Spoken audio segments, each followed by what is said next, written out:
Hello, എല്ലാവർക്കും ഈ ചാനലിലേക്ക് സ്വാഗതം.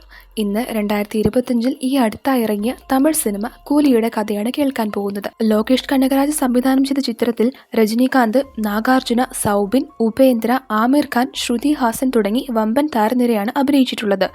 നായകൻ തൻ്റെ സുഹൃത്തിൻ്റെ മരണത്തെക്കുറിച്ച് അന്വേഷിച്ചു പോകുമ്പോൾ അയാൾ കണ്ടെത്തുന്ന സത്യങ്ങളും നായകൻ സത്യത്തിൽ ആരായിരുന്നു എന്നൊക്കെയുമാണ് ഫിലിമിൻ്റെ പ്ലോട്ട്. ആദ്യമായിട്ടാണ് നിങ്ങൾ ചാനൽ കാണുന്നതെങ്കിൽ ദയവേത് ചാനൽ സബ്സ്ക്രൈബ് ചെയ്ത് സപ്പോർട്ട് ചെയ്യുക. ഇനി നമുക്ക് നേരെ കഥയിലേക്ക് കടക്കാം.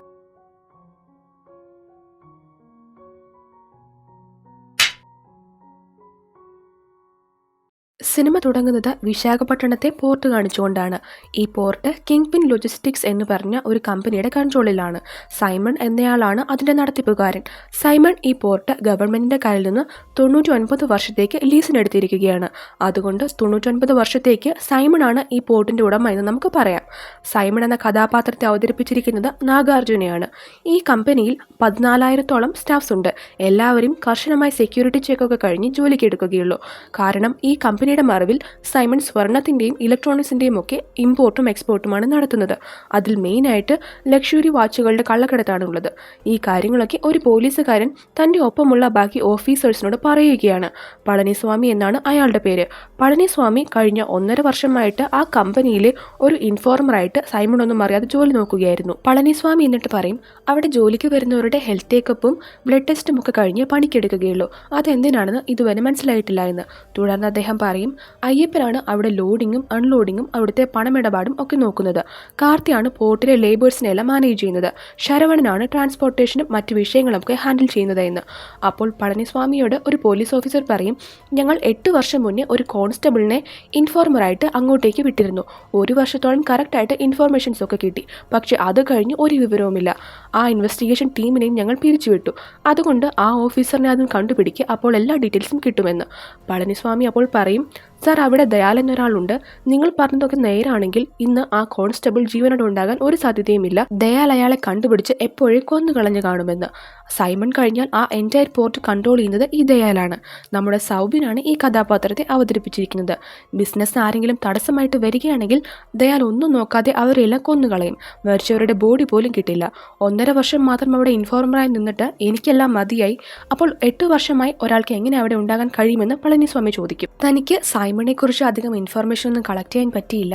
സൈമൺ അപൂർവമായിട്ടേ പോർട്ടിലേക്ക് വരാറുള്ളൂ. അയാളുടെ മകൻ അർജുൻ ഒരു കസ്റ്റംസ് ഓഫീസറാണ്. അർജുന് അച്ഛൻ്റെ ബിസിനസ്സിൽ ഒരു ഇൻട്രസ്റ്റുമില്ല. പക്ഷേ ഗവൺമെൻറ് സൈഡിൽ നിന്ന് എല്ലാം സ്മൂത്തായി പോകാനുള്ള കാര്യങ്ങളൊക്കെ ചെയ്യുന്നത് അർജുനാണ്. അർജുൻ അവിടെ പോർട്ടിൽ ജോലി ചെയ്യുന്ന ഒരു പെൺകുട്ടിയുമായി ഇഷ്ടത്തിലാണ്. സൈമൺ ഈ ഒരു ബിസിനസ് കൊണ്ട് മാത്രമാണ് ഇത്ര കോടികൾ ഉണ്ടാക്കുന്നതെന്ന് തനിക്ക് തോന്നുന്നില്ല. ബിസിനസ്സിൻ്റെ മറവിൽ മറ്റെന്തോ നടക്കുന്നുണ്ട്. അതിനെക്കുറിച്ച് അറിയണമെങ്കിൽ അവിടെയുള്ള റെസ്ട്രിക്റ്റഡ് ഏരിയയിലേക്ക് പോകേണ്ടി വരും. ഇത്രയൊക്കെയാണ് ഞാൻ 1.5 വർഷം കൊണ്ട് കളക്ട് ചെയ്ത ഇൻഫർമേഷൻ. ഇതിനിടയിൽ ഒരിക്കൽ പോലും എൻ്റെ ഫാമിലി ഞാൻ മീറ്റ് ചെയ്തിട്ടില്ല. അതുകൊണ്ട് ഈ ജോലിയിൽ നിന്ന് തന്നെ ഒന്ന് ഒഴിവാക്കി തരണം എന്ന് പളനിസ്വാമി പറയുകയാണ്. പോലീസ് ഓഫീസേഴ്സ് അതിന് ശരി, അത് ഞങ്ങൾ നോക്കിക്കൊള്ളാം, താൻ പൊക്കോളൂ, പിന്നെ സേഫായിട്ടിരിക്കണം, ആ ഇൻഫോർമറിനെ കുറിച്ച് എന്തെങ്കിലും ഡീറ്റെയിൽസ് കിട്ടുകയാണെങ്കിൽ അറിയിക്കണമെന്ന് പറഞ്ഞിട്ട് അദ്ദേഹത്തെ പറഞ്ഞു വിടുകയാണ്. ഒരുപാട് സെക്യൂരിറ്റി ചെക്കൊക്കെ ഉണ്ടെങ്കിലും സൈമണിൻ്റെ ഒപ്പമുള്ളവരിൽ ശരവണൻ ആർക്കോ വേണ്ടി ഇൻഫോർമേഷൻസ് കൊടുക്കുന്നുണ്ട്. നെക്സ്റ്റ് സീനിൽ പോർട്ടിലേക്ക് അർജുൻ വരികയാണ്. അർജുൻ അവിടേക്ക് വന്ന് നേരെ ദയാലിൻ്റെ അടുത്തേക്ക് പോയി അയാളുടെ ചെവിയിലെന്നൊരു രഹസ്യം പറയുന്നുണ്ട്. അത് കേട്ടിട്ട് അയാൾ ഭക്ഷണം കഴിക്കുന്നത് നിർത്തി അവിടുത്തെ ജോലിക്കാരിൽ കൂലി നമ്പർ 837 എന്ന നമ്പർ ഉള്ള ആളെ വിളിച്ചു വരുത്തുകയാണ്. അത് നമ്മൾ മുന്നേ കണ്ട പളനിസ്വാമിയായിരുന്നു. താൻ പിടിക്കപ്പെട്ടുവെന്ന് അയാൾക്ക് മനസ്സിലാകും. താനൊന്നും ചെയ്തില്ല എന്ന് പറഞ്ഞ പളനിസ്വാമി രക്ഷപ്പെടാൻ നോക്കുന്നുണ്ടെങ്കിലും ദയാൽ അതൊന്നും വകവയ്ക്കാതെ പളനിസ്വാമിയെയും അയാളുടെ ഭാര്യയെയും മക്കളെയും കൊന്നുകളയും. എന്നിട്ട് ദയാൽ പറയും, നമ്മുടെ കൂട്ടത്തിൽ വർഷങ്ങളായി പോലീസിന് ഇൻഫർമേഷൻ ചോർത്തി കൊടുക്കുന്ന ഒരു എലിയുണ്ട്. അയാളെക്കുറിച്ച് ഇൻഫർമേഷൻ തരുന്ന കൂലിക്ക് 2 കോടി രൂപ ഇനാം കിട്ടുമെന്ന് പ്രഖ്യാപിക്കും. ഇതൊക്കെ കണ്ടിട്ട് ശരവണൻ പേടിക്കുന്നുണ്ട്. ആ സീൻ അവിടെ കട്ടായി ഫിലിമിന്റെ ടൈറ്റിൽ കൂലി എന്ന് കാണിക്കുകയാണ്. നെക്സ്റ്റ് സീനിൽ ചെന്നൈയാണ് കാണിക്കുന്നത്. UPSC എക്സാം എഴുതാൻ വന്ന 3 സ്റ്റുഡൻസ് തങ്ങൾക്ക് താമസിക്കാൻ വേണ്ടി ഒരു ഹോസ്റ്റൽ അന്വേഷിച്ച് വരികയാണ്. അങ്ങനെ അവർ ദേവ മാൻഷൻ എന്ന് പറഞ്ഞ ഒരു മാൻഷനിലേക്ക് എത്തും. വളരെ ചീപ്പ് റേറ്റിലാണ് അവിടെ റൂം കൊടുക്കുന്നത്. ദേവ എന്ന് പറഞ്ഞ ഒരാളാണ് അതിൻ്റെ നടത്തിപ്പുകാരൻ. പെർ മന്ത് 2,500 രൂപയാണ് അവിടെ നോർമൽ റെന്റ് വരുന്നത്. പക്ഷേ സ്റ്റുഡൻസിനത് 750 രൂപയായിട്ട് കുറച്ചാണ് നൽകുന്നത്, അതും വിത്ത് ഫുഡ്. പക്ഷേ അവിടെ കുറച്ച് സ്ട്രിക്റ്റ് റൂൾസ് ഉണ്ട്. മദ്യവും പുകവലിയും ഒന്നും അവിടെ അടുപ്പിക്കാനേ പാടില്ല. ആരും അറിയാതെ അതൊന്നും കൊണ്ടുവരലും നടക്കില്ല. നല്ല ചെക്കിംഗ് ഉണ്ടാകും. ഇതൊക്കെ ദേവയുടെ അസിസ്റ്റന്റ് ആയിട്ടുള്ള ഒരാൾ പിള്ളേരോട് പറഞ്ഞു കൊടുക്കും. അവർക്കാണെങ്കിൽ തങ്ങൾ പെട്ടുപോയില്ല എന്നാണ് തോന്നുന്നത്. ആ കുട്ടികൾ വന്ന ഡേ മാൻഷൻ ഡേ ആയിരുന്നു. ആ മാൻഷനിൽ ദേവയുടെ ആളുകളും ഫ്രണ്ട്സും ഒക്കെ തന്നെയാണ് താമസിക്കുന്നത്. അവിടുത്തെ TV കൺട്രോൾ മുഴുവൻ ദേവയുടെ കയ്യിലാണ്. ദേവയ്ക്ക് ഇഷ്ടപ്പെട്ട പാട്ടുകൾ മാത്രമേ അവിടെ പ്ലേ ആവുകയുള്ളൂ. അങ്ങനെ അവർ റൂമിലേക്ക് പോകുമ്പോൾ അവർ റൂം നമ്പർ 114ന്റെ മുന്നിലെത്തും. അസിസ്റ്റന്റ് പേടിയോടെ പറയും, ഈ മുറിയുടെ അടുത്ത് വന്ന് ബഹളമൊന്നും വെച്ചേക്കരുത്, ശ്രദ്ധിച്ചു പെരുമാറണമെന്ന്. എന്നിട്ട് അവിടെ നിന്നും പതിയെ പോവുകയാണ്. ആ മാൻഷനിൽ ഒരു പഴയകാല ലാൻഡ് ഫോൺ ഉണ്ടായിരുന്നു. അത് ദേവയ്ക്ക് മാത്രം ഉപയോഗിക്കാനുള്ള പേഴ്സണൽ നമ്പറാണ്. മറ്റാരും അത് ഉപയോഗിക്കാറില്ല. മാൻഷന്റെ ആയതുകൊണ്ട് അവിടുത്തെ ആളുകൾക്കെല്ലാം ഇന്ന് മദ്യമൊക്കെ കുടിച്ച് ഒന്ന് സെലിബ്രേറ്റ് ചെയ്യണമെന്നുണ്ട്. പക്ഷെ ദേവ അതൊന്നും സമ്മതിക്കില്ല. അങ്ങനെ ആളുകളെല്ലാവരും ഒരുമിച്ച് കൂടി ദേവയുടെ അസിസ്റ്റന്റ് ഫ്രണ്ട്, അയാളുടെ പേര് കുമാർ എന്നാണ്, കുമാറിനോട് ദേവയുടെ അടുത്ത് ചെന്ന് പെർമിഷൻ ചോദിക്കാൻ പറയും. അങ്ങനെ എല്ലാവരും കൂടെ 30 വർഷം മുന്നേ കള്ളുകൂടി നിർത്തിയ ദേവയുടെ അടുത്തേക്ക് ഇന്നൊരു ദിവസം മദ്യപിച്ചോട്ടോ എന്ന് ചോദിക്കാൻ പോവുകയാണ്. ദേവ ഈ സമയം ബിരിയാണിക്ക് വേണ്ടിയുള്ള ഇറച്ചി തയ്യാറാക്കിക്കൊണ്ടിരിക്കുകയാണ്. ദേവയെ ഇൻട്രൊഡ്യൂസ് ചെയ്യുകയാണ്. മറ്റാരുമല്ല, സൂപ്പർ സ്റ്റാർ രജനീകാന്താണ് ഈ കഥാപാത്രത്തെ അവതരിപ്പിക്കുന്നത്. ദേവരാജ് എന്നാണ് മുഴുവൻ പേര്. ദേവ എന്ന് വിളിക്കും. ഇന്ന് മാൻഷൻ ഡേ ആയതുകൊണ്ട് എല്ലാവരും കൂടെ കുറച്ച് മദ്യപിച്ചോട്ടെ എന്ന് കുമാർ ചോദിക്കും. അപ്പോൾ എല്ലാവരും അത്ഭുതപ്പെടുത്തിക്കൊണ്ട് ദേവ, നിങ്ങളെല്ലാവരും മദ്യപിച്ചോളൂ എന്ന് മറുപടി പറയുകയാണ്. പക്ഷെ അപ്പോഴാണ് അവർ ഓർക്കുന്നത് അന്ന് ഡ്രൈ ഡേ ആണെന്നുള്ള കാര്യം. അപ്പോൾ ദേവ പറയും, സാരമില്ല, ഞാൻ കാണാതെ നിങ്ങളെല്ലാവരും ഇഷ്ടംപോലെ മദ്യം ഒളിച്ചു വെച്ചിട്ടുണ്ടെന്ന് എനിക്കറിയാം. അതെല്ലാം നിങ്ങൾ കൊണ്ടുപോവാ, നമുക്കത് ഒരു വലിയ ഡ്രമ്മിൽ ഒഴിച്ച് കോക്ടെയിൽ ഉണ്ടാക്കി കുടിക്കാമെന്ന്. മദ്യം കയ്യിലുള്ളവരോട് കൈപൊക്കാൻ ദേവ പറയും. അപ്പോൾ കുമാർ ഒഴികെ ബാക്കി എല്ലാവരും കൈപൊക്കും. കുമാർ അതുകൊണ്ട് ഷോക്കാകുന്നുണ്ട്. ദേവ പറയും, നിങ്ങൾ കാര്യങ്ങളൊക്കെ റെഡിയാക്കിക്കോ, ഞാൻ ഇപ്പോൾ തന്നെ വരാമെന്ന്. എല്ലാവരും അത് കേട്ട് ഹാപ്പിയാകും. ദേവ ചാനലിൽ വിളിച്ചിട്ട് തൻ്റെ ഇഷ്ടപ്പെട്ട സോങ്ങും പ്ലേ ആക്കാൻ പറയും. അങ്ങനെ ദേവയും ബാക്കിയുള്ളവരും ആട്ടവും പാട്ടുമായി മാൻഷൻ ഡേ സെലിബ്രേറ്റ് ചെയ്യുകയാണ്. അതിനിടയിൽ ആളുകൾ പലയിടത്തായി ഒളിച്ചു വെച്ചിരുന്ന ബോട്ടിൽസ് എടുത്തുകൊണ്ട് വന്ന് ഒരു വലിയ ചെമ്പിൽ മിക്സ് ചെയ്ത് ഒരു കോക്ടെയിൽ പോലെ ഉണ്ടാക്കും. അങ്ങനെ പാട്ടും ഡാൻസും എല്ലാം കഴിഞ്ഞ് കള്ള് കുടിക്കാൻ ചെല്ലുമ്പോഴേക്കും ദേവ ആ ചെമ്പ് താഴേക്ക് ചവിട്ടിക്കളയും. ആ പുതിയ പയ്യന്മാർ വരെ അവിടെ ഗ്ലാസ് കൊണ്ട് വന്ന് നിൽപ്പുണ്ടായിരുന്നു. മദ്യം ഫുൾ പോയത് കണ്ടപ്പോൾ എല്ലാവരും കിളി പറന്ന് നിൽക്കുകയാണ്. പക്ഷെ ദേവ ഡാൻസ് ചെയ്തുകൊണ്ടേയിരിക്കും. ദേവ പറയും, ദൈവം മനുഷ്യനെ ഒരു തവണയെ കൊല്ലുകയുള്ളൂ, പക്ഷെ മദ്യം എന്ന് പറയുന്ന വസ്തു മനുഷ്യനെ എല്ലാ ദിവസവും കൊല്ലുമെന്ന്. എന്നിട്ട് ബിരിയാണിയൊക്കെ വിളമ്പി ഡാൻസൊക്കെ ചെയ്ത് അവർ സെലിബ്രേഷൻ നടത്തുകയാണ്. അപ്പോഴാണ് ദേവയുടെ ഒരു ഫ്രണ്ട് അവിടേക്ക് വരുന്നത്. അദ്ദേഹം ദേവയോട് ഒരു വിഷമിപ്പിക്കുന്ന കാര്യം പറയാനാണ് വന്നത്. ദേവയുടെ ക്ലോസ് ഫ്രണ്ടായിരുന്ന രാജശേഖർ മരിച്ചുപോയി. ദേവ ആ വാർത്ത കേട്ട് ആകെ നിരാശനായിരുന്നു പോകും. ഫ്രണ്ട് റെയിൽവേ സ്റ്റേഷനിൽ നിൽക്കുമ്പോൾ കാർഡിയാക് അറസ്റ്റ് വന്ന് കുഴഞ്ഞു വീണ് മരിക്കുകയായിരുന്നു. വിശാഖപട്ടണമാണ് രാജശേഖറിന്റെ സ്ഥലം. അദ്ദേഹത്തിന്റെ സംസ്കാരത്തിൽ പങ്കെടുക്കാൻ ദേവ അങ്ങോട്ടേക്ക് പോവുകയാണ്. രാജശേഖറിന് 3 പെൺമക്കളാണുള്ളത്. പ്രീതിയാണ് അതിൽ മൂത്തയാൾ. ശ്രുതിഹാസനാണ് ഈ കഥാപാത്രത്തെ അവതരിപ്പിച്ചിരിക്കുന്നത്. രാജശേഖർ എന്ന കഥാപാത്രത്തെ സത്യരാജാണ് ചെയ്യുന്നത്. അച്ഛന്റെ മരണത്തിൽ മക്കൾ 3 പേരും ആകെ തകർന്നിരിക്കുകയാണ്. ദേവ രാജശേഖരനെ അവസാനമായി കാണാൻ ചെല്ലുമ്പോൾ പ്രീതി ദേവയോട് എന്തിനാ വന്നതെന്ന് ചോദിച്ച് ദേഷ്യപ്പെടുകയാണ്. എന്നിട്ട് അവിടെ നിന്നും ഇറങ്ങിപ്പോകാൻ പറയും. ദേവ അത് കേട്ട് അവിടെ നിന്നും വിഷമിച്ചു പോവുകയാണ്. ദേവ അച്ഛൻ്റെ ബോഡിയിൽ വെച്ച മാലയും പ്രീതി പുറത്തേക്ക് വലിച്ചെറിയുന്നുണ്ട്. ദേവിക്ക് ഇതൊക്കെ കാണുമ്പോൾ വലിയ വിഷമമാകും. അദ്ദേഹം ആ വീടിന് പുറത്തായി വിഷമിച്ചിരിക്കുകയാണ്. പ്രീതിക്ക് തൻ്റെ അച്ഛനൊപ്പമുള്ള സന്തോഷകരമായ നിമിഷങ്ങളെല്ലാം ഓർമ്മ വരികയാണ്. രാജശേഖരനെ ക്രിമേറ്റ് ചെയ്യുന്ന പ്ലേസിലേക്കും ദേവ പോകുന്നുണ്ട്. അദ്ദേഹം ആ ക്രിമറ്റോറിയത്തിന്റെ പുറത്തുനിന്ന് എല്ലാം ഇങ്ങനെ നോക്കി കാണുകയാണ്. അപ്പോൾ അവിടേക്ക് ഒരാൾ കള്ളൊക്കെ കുടിച്ച് അലറിക്കരഞ്ഞുകൊണ്ട് വരുന്നുണ്ട്. അയാൾ രാജശേഖരന്റെ ഫ്രണ്ടാണ്. അവർ രണ്ടും ഒരുമിച്ച് ജോലി ചെയ്യുന്നത് പോലെയാണ് അയാൾ സംസാരിക്കുന്നത്. ദേവിക്ക് പക്ഷേ അയാളെ അറിയില്ല. ഇതാരാണെന്ന് ദേവ വിചാരിക്കുന്നുണ്ട്. അങ്ങനെ ഫ്രണ്ടിന്റെ സംസ്കാരമെല്ലാം കഴിയും. അപ്പോഴാണ് ദേവയ്ക്ക് രാജശേഖരന്റെ ഒറിജിനൽ ഓട്ടോപ്സി റിപ്പോർട്ട് കിട്ടുന്നത്. അദ്ദേഹത്തിന് അതിൽ എന്തൊക്കെ കുഴപ്പങ്ങൾ തോന്നുന്നുണ്ട്. നെക്സ്റ്റ് നമ്മളെ ദയാലിനെ കാണിക്കുകയാണ്. അയാൾക്കൊരു കോൾ വരും. കോൾ ചെയ്ത ആൾ പറയും, ഇനി ഒരു ബോഡി കൂടി ഇങ്ങനെ കണ്ടു കിട്ടല്, എന്തെങ്കിലും സംഭവിച്ചാൽ ഡിപ്പാർട്ട്മെന്റ് മുഴുവൻ നിങ്ങളെ തേടി പിടിച്ച് തീർത്ത് കളയും. ഇത്രയും നാൾ ചെയ്തപ്പോൾ ഒരു പ്രോബ്ലവും ഇല്ലായിരുന്നല്ലോ, അതേപോലെ തന്നെ ഇനിയും ചെയ്താൽ മതിയെന്ന്. ദയാൽ ഇത് കേട്ട് ടെൻഷനാകുന്നുണ്ട്. എന്തിനെക്കുറിച്ചാണ് ഇവർ സംസാരിക്കുന്നതെന്ന് നമുക്കിപ്പോൾ ക്ലിയർ ആകില്ല. ആ സീൻ അവിടെ കട്ടാകും. നെക്സ്റ്റ് അനീറ്റയുടെ കോളേജിലേക്ക് വന്ന പ്രീതിയാണ് കാണിക്കുന്നത്. ഫീസ് അടയ്ക്കാത്തത് കൊണ്ട് ഹോൾ ടിക്കറ്റ് കൊടുക്കില്ലെന്ന് മാനേജ്മെന്റ് പറഞ്ഞിരുന്നു. അതുകൊണ്ട് വേഗം ഫീസ് അടയ്ക്കാൻ വന്നതായിരുന്നു പ്രീതി. പക്ഷെ അവിടെ ചെല്ലുമ്പോൾ ഓൾറെഡി ആരോ ഫീസ് ഫുൾ അടച്ചിട്ടുണ്ട്. ഈ സമയം ദേവ അവിടെ ഉണ്ടായിരുന്നു. പ്രീതി വിചാരിക്കും ദേവയാണ് പൈസ കൊടുത്തതെന്ന്. അതിന് അവൾ ദേവയെ അവിടെ വെച്ച് ഒരുപാട് ചീത്ത വിളിക്കും. എന്തിനാ ഇങ്ങനെയൊക്കെ ചെയ്യുന്നേ, നിങ്ങളുടെ സിമ്പതി ഒന്നും ഞങ്ങൾക്ക് വേണ്ട എന്നൊക്കെ അവൾ പറയുന്നുണ്ട്. അപ്പോൾ അവിടേക്ക് കുമാർ വന്നിട്ട് പറയും, മോളെ, ഞാനാണ് ഫീസ് അടച്ചത്. നിന്റെ അച്ഛൻ എനിക്ക് പണം കടം തന്നിരുന്നു, അത് തിരിച്ചു കൊടുക്കാൻ പറ്റിയില്ല, അതാണ് ഇയാളാണ് ഇങ്ങനെ ചെയ്തതെന്ന്. എന്നിട്ട് കുറച്ച് റെസിപ്റ്റും കാണിക്കുന്നുണ്ട്. യഥാർത്ഥത്തിൽ ദേവ തന്നെയായിരിക്കും പണം കൊടുത്തത്. പക്ഷേ പ്രീതിയെ കൺവിൻസ് ചെയ്യാൻ വേണ്ടിയിട്ടായിരിക്കും ഇങ്ങനെയെല്ലാം പറഞ്ഞത്. അത് കഴിഞ്ഞ് ദേവ തനിക്കൊരു കാര്യം സംസാരിക്കാനുണ്ടെന്ന് പറഞ്ഞു പ്രീതിയെ പുറത്തേക്ക് കൂട്ടിക്കൊണ്ടു പോവുകയാണ്. എന്നിട്ട് മോളുടെ കയ്യിൽ അച്ഛൻ്റെ ഓട്ടോപ്സി റിപ്പോർട്ട് ഉണ്ടെങ്കിൽ കാണിക്കുമെന്ന് ചോദിക്കും. പ്രീതി അപ്പോൾ ഫോണിലുള്ള സോഫ്റ്റ് കോപ്പി എടുത്ത് കാണിച്ചു കൊടുക്കും. ദേവ എന്നിട്ട് തൻ്റെ കയ്യിൽ കിട്ടിയ രാജശേഖറിൻ്റെ ഒറിജിനൽ ഓട്ടോപ്സി റിപ്പോർട്ട് അവൾക്ക് കാണിച്ചു കൊടുത്തിട്ട് പറയും, ഇതാണ് മോളുടെ അച്ഛൻ്റെ ഒറിജിനൽ ഓട്ടോപ്സി റിപ്പോർട്ട്. ഇത് രണ്ടും തമ്മിൽ എന്തെങ്കിലും ഡിഫറൻസ് കാണുന്നുണ്ടോ എന്ന്. അതിൽ രണ്ടിലും മരണകാരണവും സമയവും ഡിഫറൻ്റ് ആയിരുന്നു. ഒറിജിനൽ റിപ്പോർട്ടിൽ മരണം കാർഡിയാക് ഇഞ്ചറി കൊണ്ട് സംഭവിച്ചതാണെന്ന് വ്യക്തമായി എഴുതിയിട്ടുണ്ടായിരുന്നു. രാജശേഖറിനെ ആരും നെഞ്ചിലടിച്ച് കൊന്നതാണ്. അവർ നാളെ നിങ്ങളെയും തേടി വരില്ല എന്ന് എന്താ ഉറപ്പ്? അതുകൊണ്ട് നിങ്ങൾ 3 പേരുടെ സേഫ്റ്റിക്ക് വേണ്ടിയാണ് ഞാൻ നിങ്ങളുടെ പിന്നാലെ വരുന്നത്. ആരെങ്കിലും ഇതൊക്കെ ചെയ്തവരെ ചോദ്യം ചെയ്യാൻ ഉണ്ടാകേണ്ടേ എന്ന് ദേവ ചോദിക്കും. പക്ഷെ പ്രീതിക്ക് ഇതെല്ലാം കേട്ടിട്ട് ദേഷ്യം വരും. അവൾ ചോദിക്കും, ഞങ്ങൾ 3 പേരും എല്ലാം ഉപേക്ഷിച്ച് റിവഞ്ചിന് ഇറങ്ങണോ? ഞങ്ങൾക്ക് റിവഞ്ചിനേക്കാളും ജീവിതമാണ് വലുത്. പ്രതികാരം ചെയ്തെന്ന് വെച്ച് മരിച്ചയാൾ തിരികെ വരാൻ പോകില്ലല്ലോ. അതുകൊണ്ട് എല്ലാം ഇവിടെ കൊണ്ട് അവസാനിപ്പിച്ചേക്ക് എന്ന് പ്രീതി പറയും. ദേവ അപ്പോൾ ചിരിച്ചിട്ട് പറയുകയാണ്, ഞാൻ ആ കില്ലറിനെ ഒരിക്കലും വെറുതെ വിടാൻ പോകുന്നില്ല. രാജശേഖർ നിങ്ങളുടെ അച്ഛനാണെങ്കിൽ അയാൾ എനിക്ക് എൻ്റെ ആത്മാർത്ഥ സുഹൃത്തായിരുന്നുവെന്ന്. ദേവ എന്നിട്ട് അവിടെ നിന്ന് പോവുകയാണ്. നെക്സ്റ്റ് സീനിൽ കാണിക്കുന്നത് രാജശേഖറിന്റെ ആ കള്ളുകൂടിയൻ ഫ്രണ്ടിനെ ദേവയും ഫ്രണ്ട്സും ചെന്ന് മീറ്റ് ചെയ്യുന്നതാണ്. രാജശേഖറിനെ കുറിച്ചുള്ള കൂടുതൽ ഡീറ്റെയിൽസ് കിട്ടാൻ വേണ്ടിയാണ് അവർ അയാളെ ചെന്ന് കാണുന്നത്. അയാൾ ആദ്യമൊന്നും പറയാൻ കൂട്ടാക്കില്ല എങ്കിലും പിന്നീട് ദേവ രാജശേഖറിന്റെ ഫ്രണ്ടാണെന്ന് അറിഞ്ഞു കഴിയുമ്പോൾ അയാൾക്കറിയാവുന്ന കാര്യങ്ങൾ പറയാൻ തുടങ്ങുകയാണ്. അയാളുടെ പേര് രവി എന്നാണ്. അദ്ദേഹം പറയും, നിങ്ങളാണല്ലേ ദേവ, രാജശേഖർ എപ്പോഴും നിങ്ങളുടെ കാര്യം പറയുമായിരുന്നുവെന്ന്. എന്നിട്ട് പഴകിയ ഒരു കെട്ടിടത്തിലേക്ക് കൂട്ടിക്കൊണ്ടു പോവുകയാണ്. കഴിഞ്ഞ 5 വർഷമായിട്ട് രാജശേഖറിന്റെ ഒരു ഡീറ്റെയിൽസും ദേവയ്ക്ക് അറിയില്ലായിരുന്നു. അന്വേഷിച്ചപ്പോഴും കണ്ടുപിടിക്കാൻ പറ്റിയിരുന്നില്ല. രവി പറയും, കഴിഞ്ഞ 5 വർഷമായിട്ട് ഇതായിരുന്നു രാജശേഖറിന്റെ ഓഫീസെന്ന്. എന്നിട്ട് പറയും, 5 വർഷം മുന്നേ വരെ രാജശേഖറിന്റെ ലൈഫിലെല്ലാം നോർമൽ ആയിരുന്നു. പക്ഷേ ഇത് കണ്ടുപിടിച്ചു കഴിഞ്ഞ് എല്ലാം മാറിപ്പോയി എന്ന് പറഞ്ഞ് ഒരു ചെയർ കാണിക്കുകയാണ്. അത് രാജശേഖറിന്റെ ഒരു ഇൻവെൻഷൻ ആയിരുന്നു. നെക്സ്റ്റ് നമ്മളെ 5 വർഷം മുന്നത്തെ സംഭവം കാണിക്കുകയാണ്. രാജശേഖറിന്റെ മക്കൾക്ക് ഡോക്ടറാകാനായിരുന്നു ആഗ്രഹം. അതിന് ഒരുപാട് പണം വേണ്ടിയിരുന്നു. അതുകൊണ്ട് അദ്ദേഹം റിസർച്ച് കമ്പനിയിലെ തന്റെ ജോലി കളഞ്ഞിട്ട് ഒരു മൊബൈൽ ക്രിമേറ്റർ ഡെവലപ്പ് ചെയ്യാനുള്ള കാര്യങ്ങൾ തുടങ്ങി. അങ്ങനെ അദ്ദേഹം ആ ഇലക്ട്രിക് ചെയറിന്റെ പ്രോട്ടോടൈപ്പ് ഉണ്ടാക്കി. ഈ പ്രൊജക്ട് അപ്രൂവ് ചെയ്യുകയാണെങ്കിൽ തന്റെ ലൈഫ് മാറുമെന്നായിരുന്നു അദ്ദേഹത്തിന്റെ വിശ്വാസം. ആ മൊബൈൽ ക്രിമേറ്ററിൽ ക്രിമേഷൻ പ്രോസസ് 1650 ഡിഗ്രി സെൽഷ്യസിലാണ് നടക്കുന്നത്.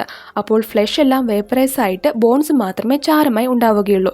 30 സെക്കൻഡിൽ ഒരു ബോഡി ഇങ്ങനെ ക്രിമേറ്റ് ചെയ്യാൻ പറ്റും. ഈ മൊബൈൽ ക്രിമേറ്ററിന്റെ പ്രൊഡക്ഷൻ അപ്രൂവ് ആവുകയാണെങ്കിൽ ട്രഡീഷണൽ ക്രിമേറ്റർ യൂസ് ചെയ്യുമ്പോഴുള്ള മാസ് കുറയ്ക്കാൻ പറ്റും. ഈ കാര്യങ്ങളൊക്കെ രാജശേഖർ ഓഫീസേഴ്സിനോട് പറഞ്ഞു കേൾപ്പിക്കും. കൂടാതെ ഒരു മൃഗത്തിന്റെ ബോഡി വെച്ച് ക്രിമേറ്റ് ചെയ്ത് കാണിക്കുകയും ചെയ്യും. ജസ്റ്റ് അതിന്റെ ചാരം മാത്രമേ അവശേഷിക്കുകയുള്ളൂ. പക്ഷേ ഈ ക്രിമേറ്റർ എങ്ങാനും മോശമായിട്ടുള്ള ആളുകളുടെ കയ്യിലെത്തിയാൽ അതൊരു ദുരന്തമായിരിക്കുമെന്ന് പറഞ്ഞ് ഓഫീസർ ആ പ്രൊജക്ടിനെ പേറ്റന്റ് അപ്രൂവ് ആക്കില്ല. ആ ചെയറും അവരെടുത്തുകൊണ്ട് പോകും. അങ്ങനെ മറ്റു വഴികളൊന്നുമില്ലാത്തതുകൊണ്ട് കിട്ടി ജോലിയും ചെയ്ത് ജീവിക്കുകയായിരുന്നു രാജശേഖർ. അപ്പോഴാണ് സൈമൺ അയാളുടെ ലൈഫിലേക്ക് വരുന്നത്. സൈമൺ തൻ്റെ സിൻഡിക്കേറ്റിൻ്റെ റൂൾസ് തെറ്റിച്ചാണ് പുതിയ ബിസിനസ് സ്റ്റാർട്ട് ചെയ്തത്. പണം അയാൾക്ക് കൊന്നുകൂടി. അതോടൊപ്പം ഒരുപാട് ശത്രുക്കളും ഉണ്ടായി.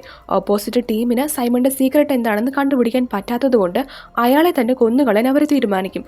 പക്ഷേ അതൊക്കെ വെറുതെ ആയിപ്പോയി. ആ ടീമിലെ പലരെയും സൈമൺ കൊന്നുകളയും.